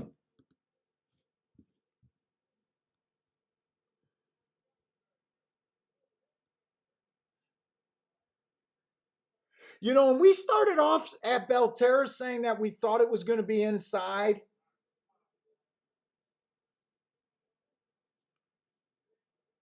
although the race that was the closest to the decent score would have been all outside. I don't know.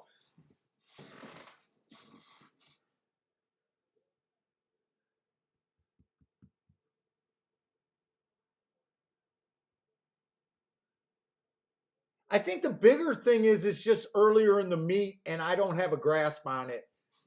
And I don't really expect to have a grasp on it right now.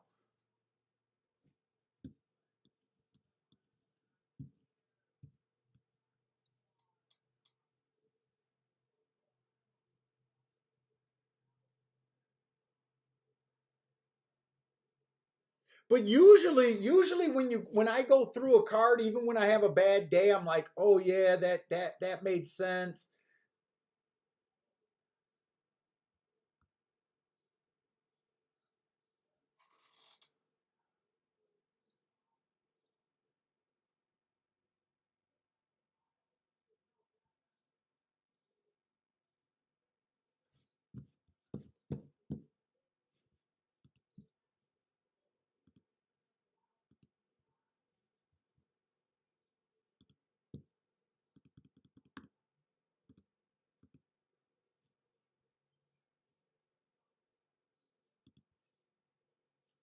Why are you always slow on showing me the results?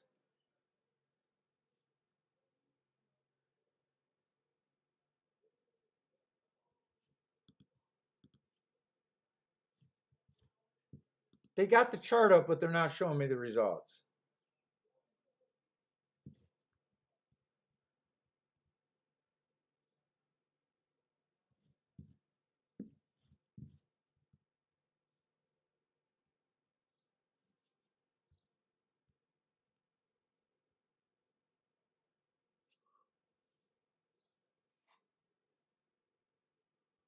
Well, that race.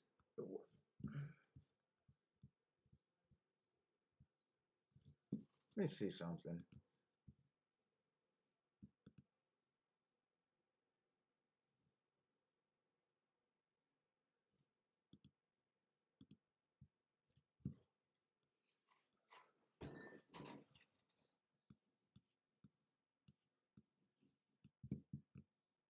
Let's see. Thistledowns are making more sense.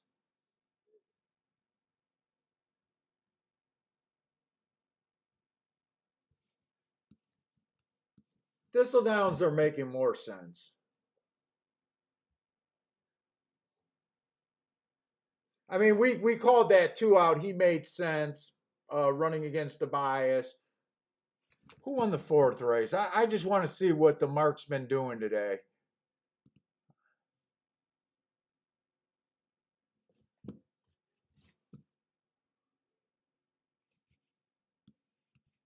Like, made sense. He paid $3 though.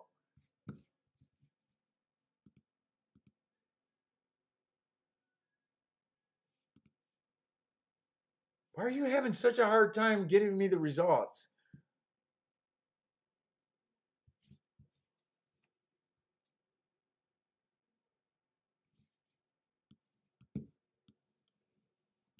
Even he had useful information.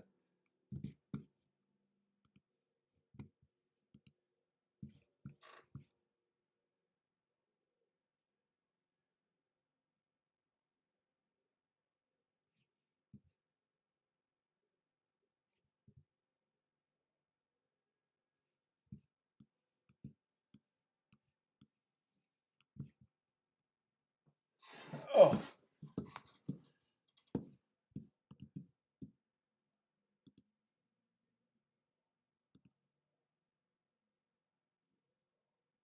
what are we in the seventh race there?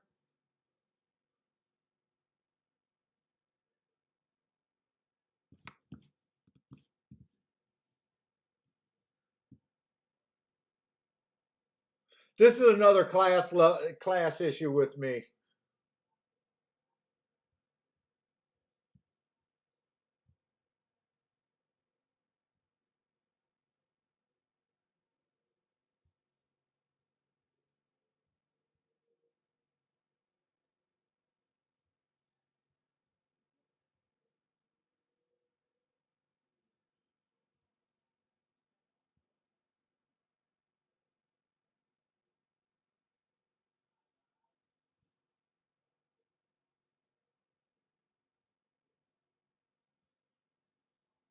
Allowance 24,000, which have not won a race in 2012 or 2021.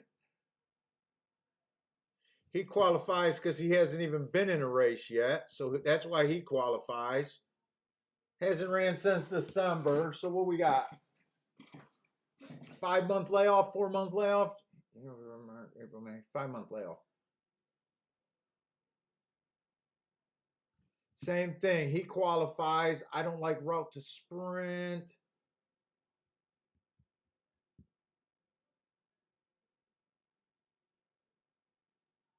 So far, this race is just made up of a bunch of horses that haven't really raced this year, or if they did, they only raced one race.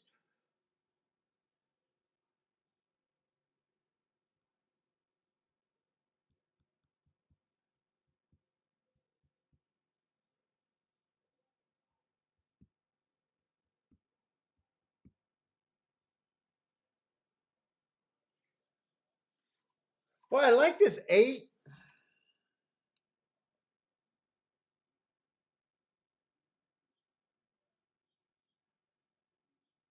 But he just looks like a 12-5 claimer to me, and I just don't know if that's good enough here.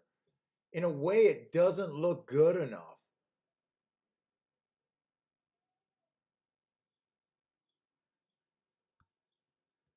What we got left? There's a double here, right? What does the next race look like? Last race of the day, the 3.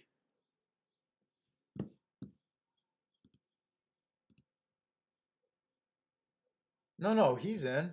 Okay, there is no scratches in the last race.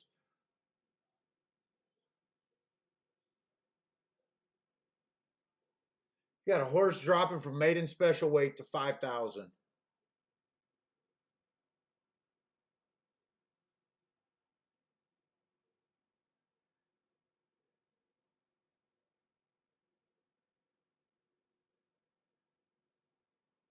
Boy, that's a bad group.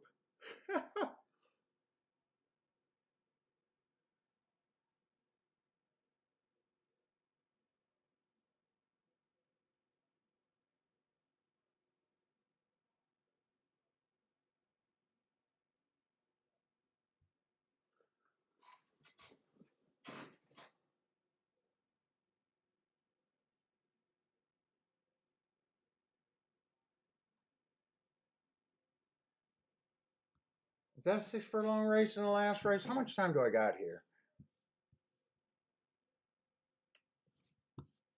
And they're probably not going to give me my doubles, are they?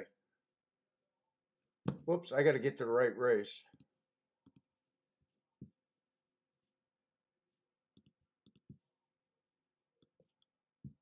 Whoop, whoop, whoop. I'm clicking off of everything.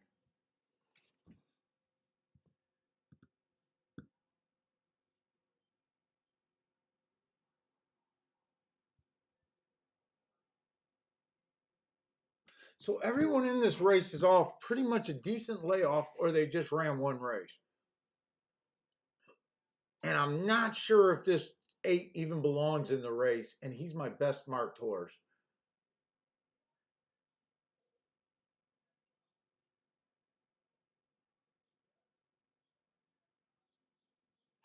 And everyone else, I'm going like 4 months back.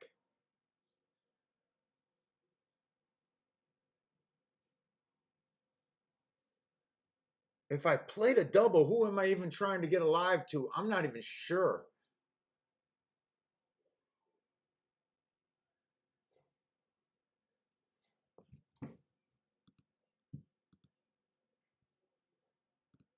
They're probably going to be hammering the 1 next race.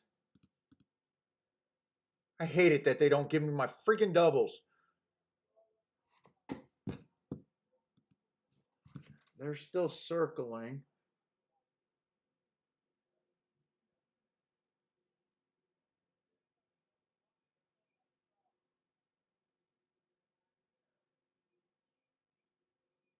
Is the one going to show speed off of the drop? He could.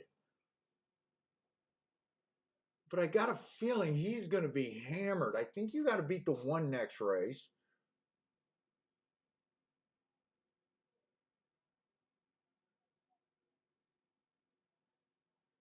I like the 4 a little bit.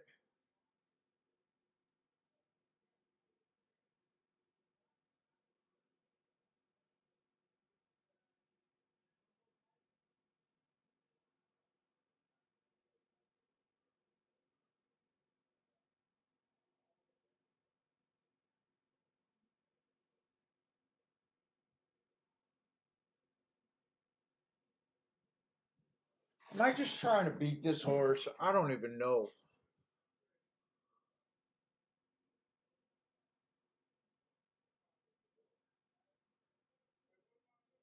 In a way, I'm not sure if this one is even a sprinter, except he ran and made in special weight. If I was to try to beat him, I'd be using the 4.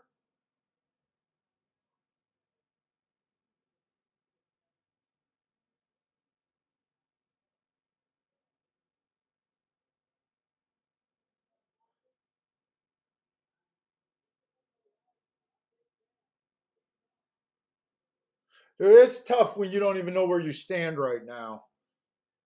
I think I can't even play this sequence.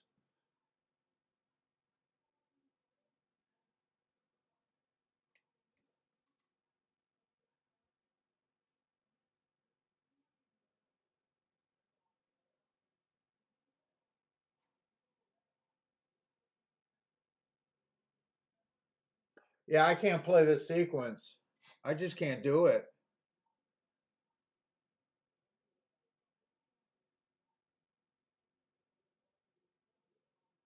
I wanted to play this 8, but man, my warning signs are just going off.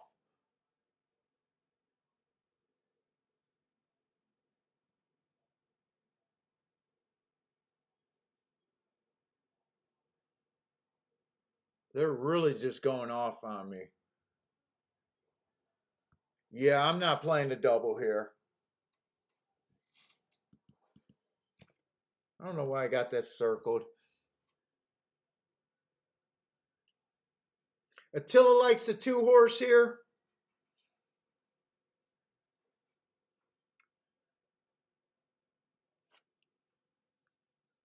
I just couldn't bet this 8 with this 1 horse having this much speed and really not being sure about this class of this race. The 1 already got the lead over, and plus he's 2-1. That just seemed like the wrong price to even jump in here. Bill Robinson took 7 across the board.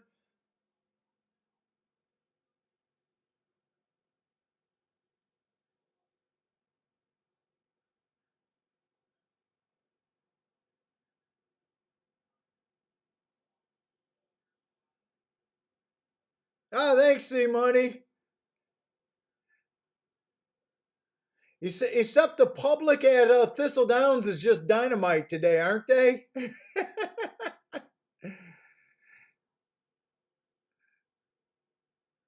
6 banged them all at the wire.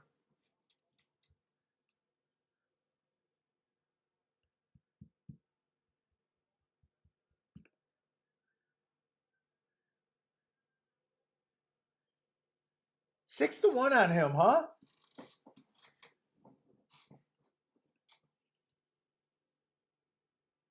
Scott White called it. Nice hit, Scott.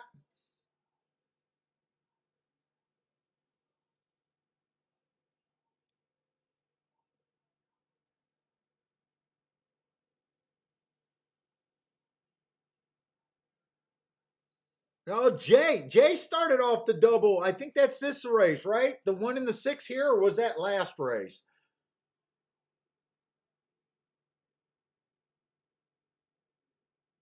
By the way, this race makes a little bit of sense. The pace was fast. The 6 was one of the few horses with some recency that made a nice closing move. Last race, he was 1 tick slower than the fastest winner on an early pressing day. The 1 horse I can definitely see getting tired off of the December, but man, I could not make a play there. I could not make a play there. And my warning bells was right that the 8 just probably wasn't classy enough.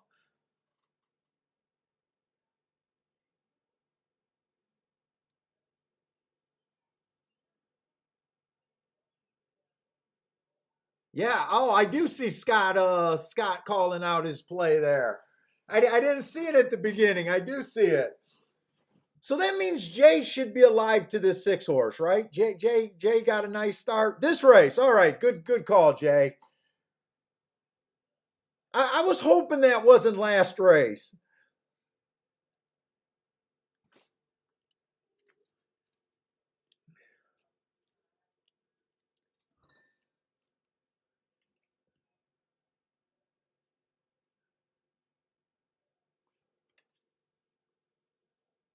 Yeah, like the racing today, like, I don't think the marks have been great. Well, I think they've been better at Thistle Downs.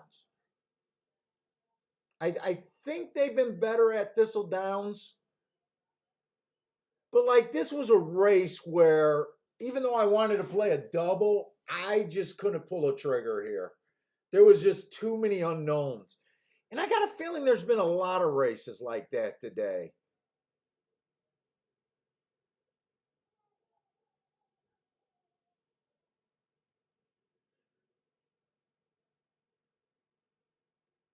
$12.60. That's gonna be really nice. Hopefully Jay can take down this double.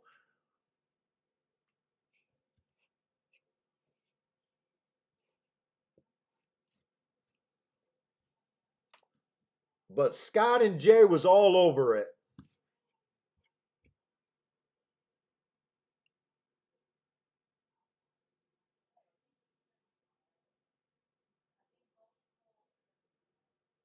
Oh, the other thing, Attila, about not being able to I adopt your handicapping to the low levels.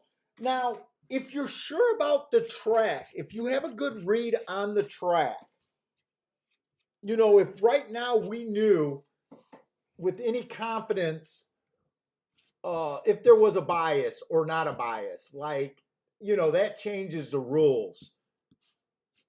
Whoops, what happened there? So that part of it, the marks thing, sometimes with really cheap horses at sea level tracks, with the marks, sometimes you're playing with horses, they're cheap because some of them aren't that talented. Others of them are, they're on their last leg.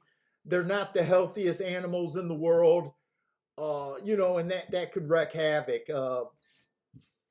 But if we had a read on the track or a bias, sometimes the sea level tracks, it even plays stronger with because because a bias could affect them a lot more.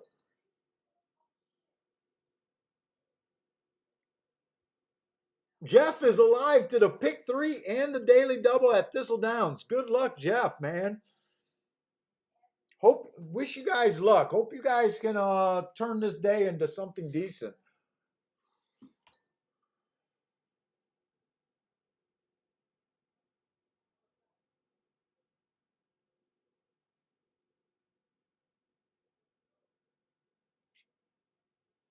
This last race is going to be tough, and I think the real reason it's going to be tough is it's going to be your read on the 1 horse at Thistle Downs. If we can't beat the 1 horse, I don't think I think this is going to be brutal. But if you could get around the 1 horse, and I don't necessarily like the 1 horse. I was having a hard time deciding if he really fit this race, if he was more of a router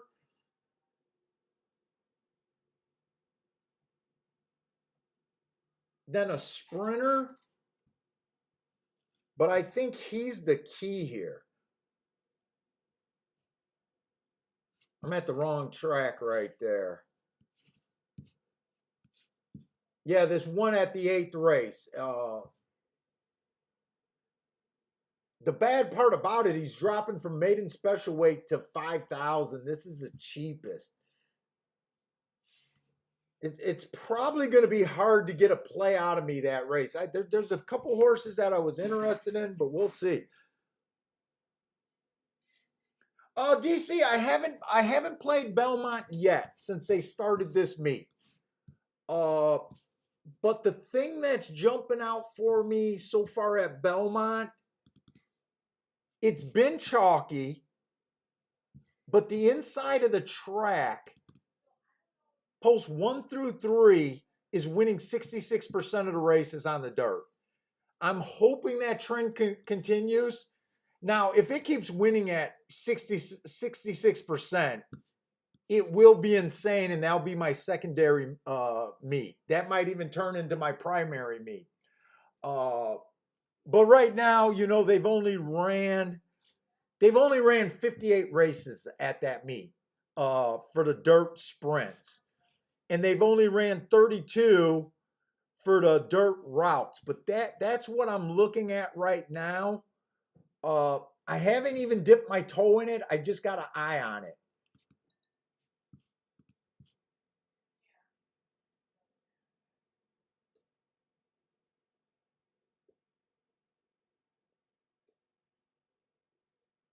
Oh, you're asking about the Belmont Stakes? Dude, I don't even look at stakes racing until they get ready to load in the gate. I did not even play the Preakness. I did not care about the Preakness.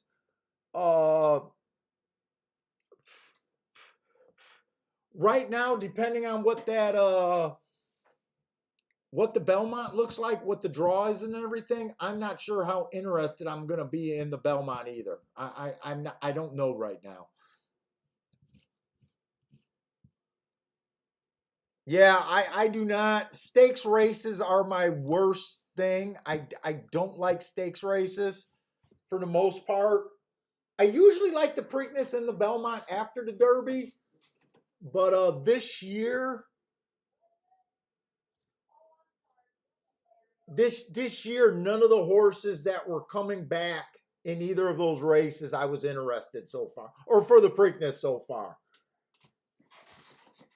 I wasn't that interested in the winner of the Derby. I can't even remember his name.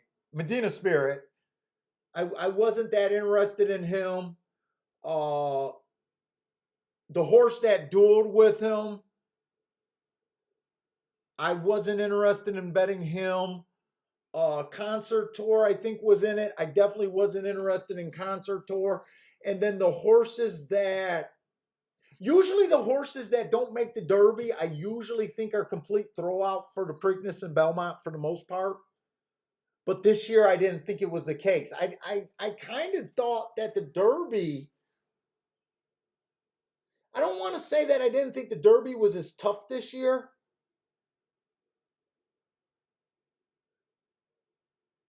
Because I thought this Derby, I thought this was one of the better like betting derbies from the past few years. The past 5-6 years. I thought the Derby was super intriguing. I thought there was about 8 or 9 horses that all looked like they could win if they took the next step. Medina Spirit was, one of them that did. When I look back at that race after watching Jackie's Warrior, I kind of think that Medina Spirit going wire to wire made a lot of sense. I think when you consider that Jackie Warrior went 21-3, 43-3, that should have been a tip off that the track might be favoring speed and should have made an adjustment to the front end. I didn't. Uh, but I thought it was an intriguing race. But when they came back and gave the entries for the Preakness just did not look intriguing to me at all. And right now, I'm just not sure about what the Belmont's going to be.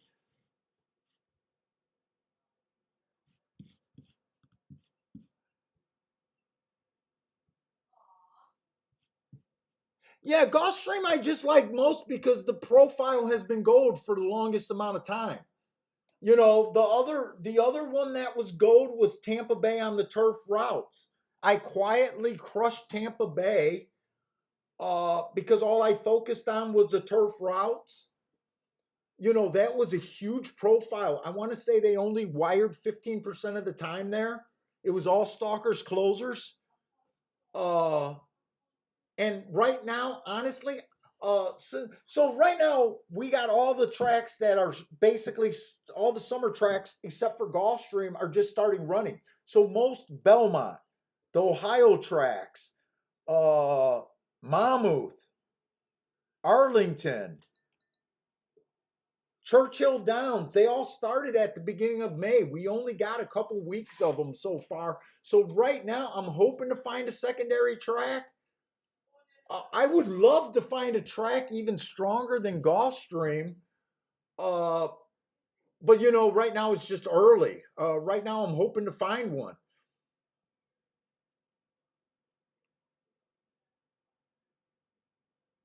Hey, what's up, Saturday? Uh, I didn't realize they were already getting in the gate over here at uh Belterra.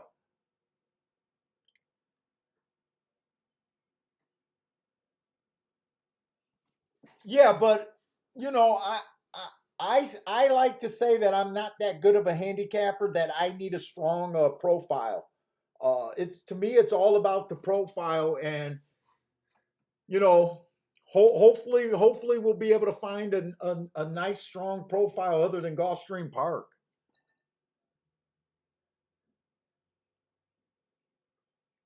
The only reason I hit that race on Derby Day was because of my just making that adjustment to that bias. Scott, the track changed a little bit last week. Last week I struggled at Gulfstream up until Sunday. But it's the same as what you were when you were watching me earlier. It's been post 1 through 3 for most of the meet. It kind of got a little bit softer in the last couple weeks, and last week it turned into more of a stalking and maybe middle of the track.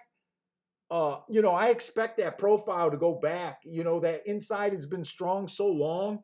The turf sprint is still speed or within 3 lengths of the lead at the first call. And the routes are the ones that I'm having the most trouble with. Not the routes, the turf routes.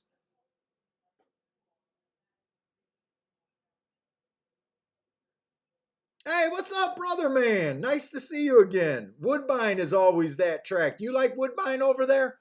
Woodbine chased me away with my tail between my legs after crushing Woodbine for years.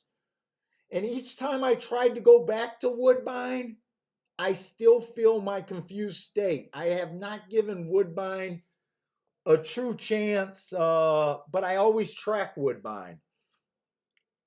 And is Woodbine running this year, brother man?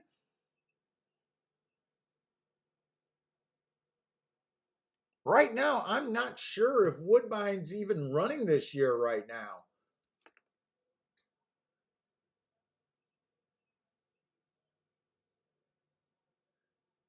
Yep, same old Gulfstream for the most part.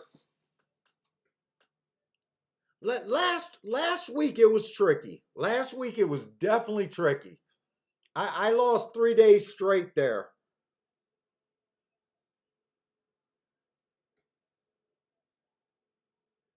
And then Sunday it just opened up the floodgates. I would have had a huge week last week, except for I had to make up for for getting behind the 8 ball. I think Friday I didn't cash a ticket. Sunday I handicapped with how to fake today. Uh, I had a good read on the track, but couldn't connect.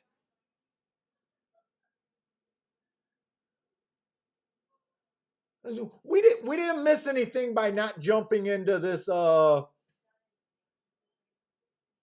Belterra race. A 3 to 5 horse won the race. He was coming off of 2 hearts, but who cares? He's 3 to 5. I don't know who got second. It might maybe the 4. I think that was the first race at Belterra where the best marked horse won, by the way. But 3 to 5 can't do. I doubt it if unless the 4 got second, I don't think the exactas could pay anything. Maybe if the 4 to 2 got second.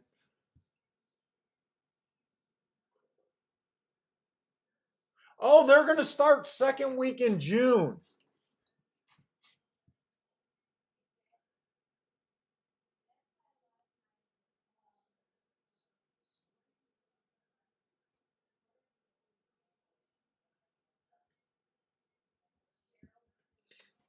So, brother man, is that your track? You do well at Woodbine? Woodbine, I probably played like Gulfstream for maybe 5 6 years straight, and then I had three really bad months in a row at Woodbine. So after like 5 6 years maybe of doing good, they made me leave, tucking my tail between my legs. I like to tell you guys which tracks I pull profits out of. But at the same time, I want to tell you guys which tracks I am, struggling at. Oak Lawn's usually a track that I struggle with. Tampa Bay, just because of the turf races. Last 2 years were the only 2 years ever of me beating Tampa Bay. The last 2 years. Uh, did I say Monmouth? I usually struggle at Monmouth. I usually don't play. Oak Lawn, I usually struggle at. Oak Lawns, I've technically only beat it 1 year, but that year I played less than 10 races. So, it wasn't like it was a big win. It probably had to do that I played very few races. Okay, so Woodbine is your track. You might have to come on the show because I do like Woodbine racing. You might have to sort my head out on what the hell is going on at Woodbine. Now, Woodbine, brother man, I don't know how long you've been playing Woodbine, but Woodbine changed. Woodbine changed in the makeup of their races. They used to run 14 horse fields for maiden claiming races. I think what happened is they basically hit a horse shortage there. The fields went, now I'm not blaming the fields, but something changed there. It could have been the fields and a lot of things, but man, it just changed there. I think it started to be more of a stalker surface than a front end surface.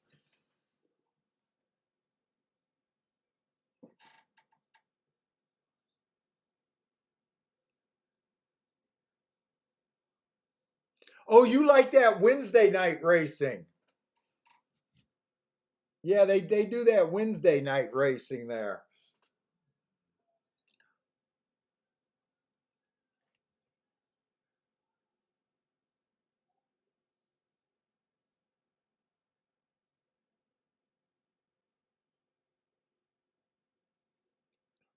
But I will be doing my work on Woodbine. If all of a sudden I see something that can might have well, the two did get the exacta, but it's probably not going to be a boxcar exactas because there was a dead heat for second. If the two would have just won outright, that might have been a useful race.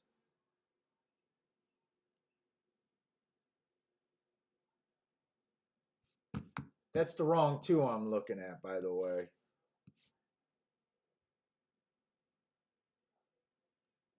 Two did have an asterisk, but oh, I would have had a hard time getting to him.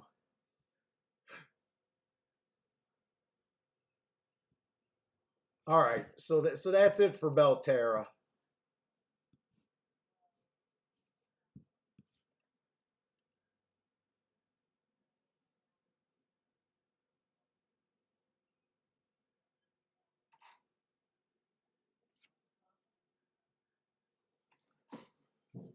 All right, Thistle Downs. This is the last race, and I have not cashed a ticket today.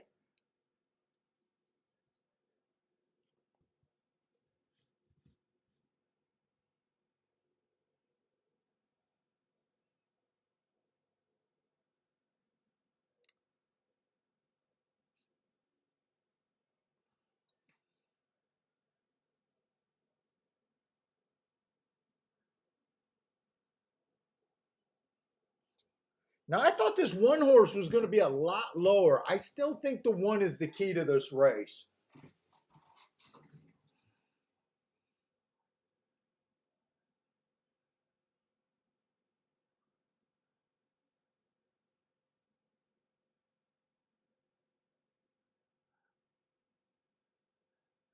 Hey, brother, man, do you think the surface changed there? Like, do you think years ago that it used to favor more speed, and maybe my theory that it changed to more of a stalker surface? Did you notice that, or maybe it's just me in my head? You know how I get into these the way the track's playing, and when I get messed up, I get messed up. When you start chasing biases that aren't there, it can be super destructive.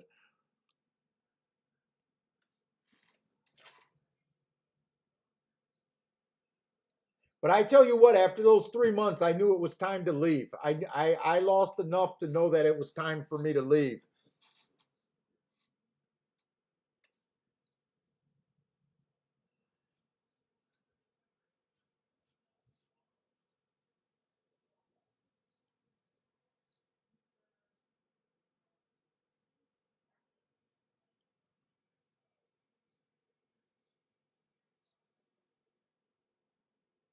Let's see, the horses that might be a little bit interesting to get past this two, or this one horse, I'm sorry, is the two horse.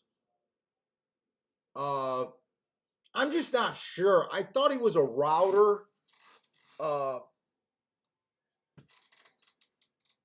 but he does have a couple of asterisks.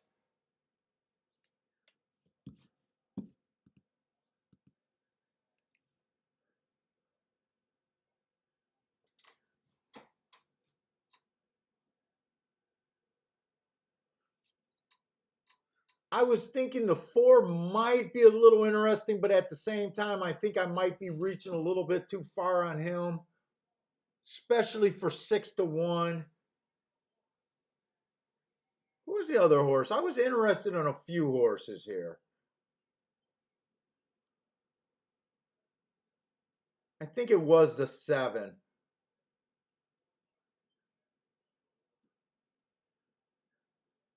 And yeah, I don't think with this betting board, I don't think.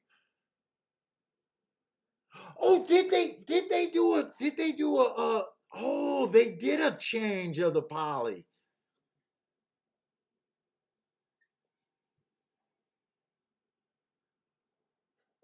Maybe that's what I didn't catch.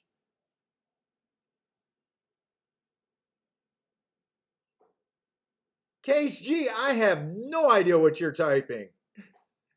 I know you usually don't troll, so I threw it up there, but I got a feeling Case G just fell asleep from no winners and kind of face planted on his keyboard and accidentally hit send.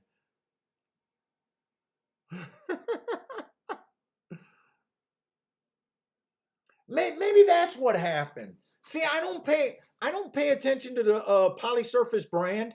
I have no records. I just keep track of the surface. And maybe that's what happened. Because I tell you what, it was drastic. I mean, it was like free money, and I went from it being my Gulfstream. Remember, I did not play Gulfstream at this time. Gulfstream, I've only been playing full time 5 or 6 years. It wasn't until Gulf. I'll tell you when I started playing Gulfstream. I don't know what year it was, but it was a year where all of a sudden they had year round racing. Before, if you guys remember, for the longest time, Gulfstream used to just have winter racing and that was it. Uh, so I want to say that was 5, 6 years ago is when I discovered Gulfstream, and that was at the time that I was trying to find a new surface because Woodbine just completely changed on me.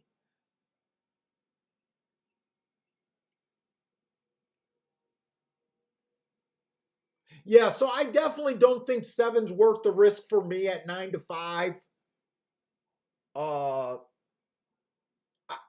I still don't know what to do with this one.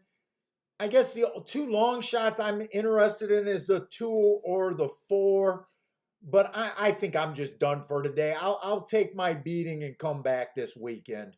Is the way I'm looking at it. By the way, you guys that got the pick three and the doubles, good luck. I think only Jay threw out his ticket. I know he's alive to the two. I think he's alive to the two, the seven, and another horse. Yeah, Gulfstream Park West always been good to me too. 8 horse gets the lead. Who the hell is the 8?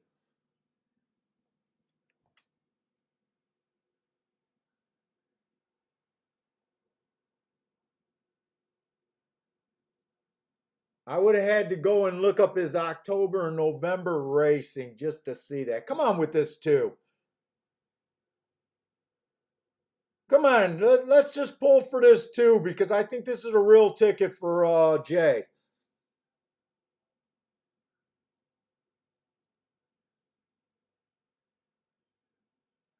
Woodbine changed in 2015. Yep, that sounds like 5, 6 years ago, right there. 5, 6 years ago. That's when they kicked my ass. Come on, two. Come on, two. Get home for Jay. Right, Jay? You got this ticket. Is this Jay? Fight! Fight! Fight! Now tell me you got it. Tell me you got it.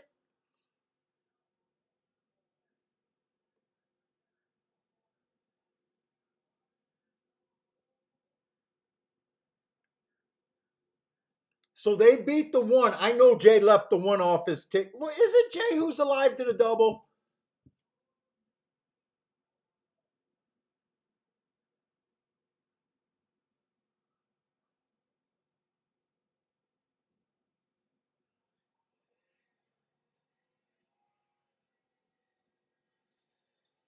Yeah, 2015 sounds right.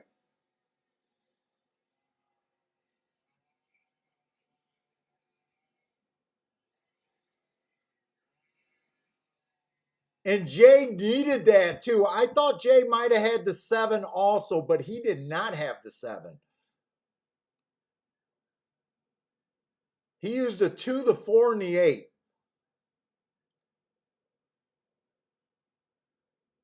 That only paid 33 to 1, Jay? Why do I feel like you got ripped?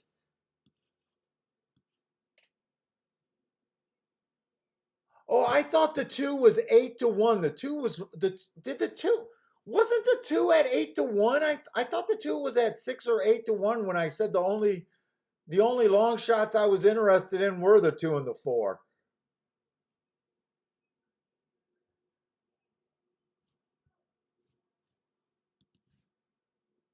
Well, nice hit, Jay. And you know what? I want to see how much that double pool had in it. At some of these small tracks, I don't know if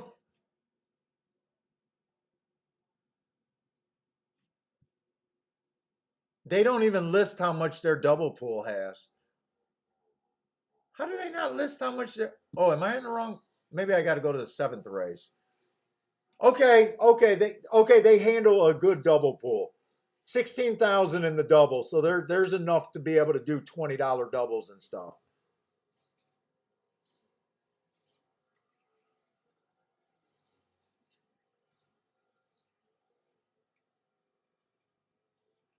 Well, nice hit, Jay. I hope whoever said they were alive in the double or the double in the pick three hit their pick three also.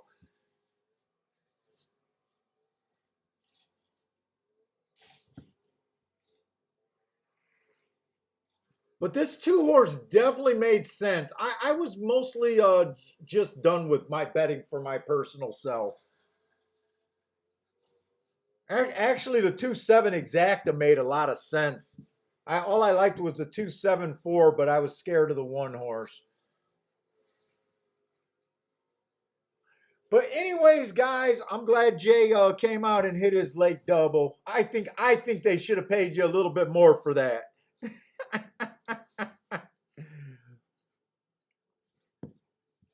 I think they should have paid Jay a little bit more. But maybe I was looking at the odds wrong. I could have seen those odds wrong. 273. The dollar exacta paid pretty good, $24 because the 7 was 9 to 5 or something like that.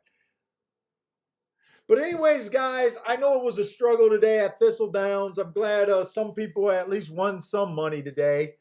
But you know what? You guys got me out of lawn work. Except I'm probably going to go out and do it now.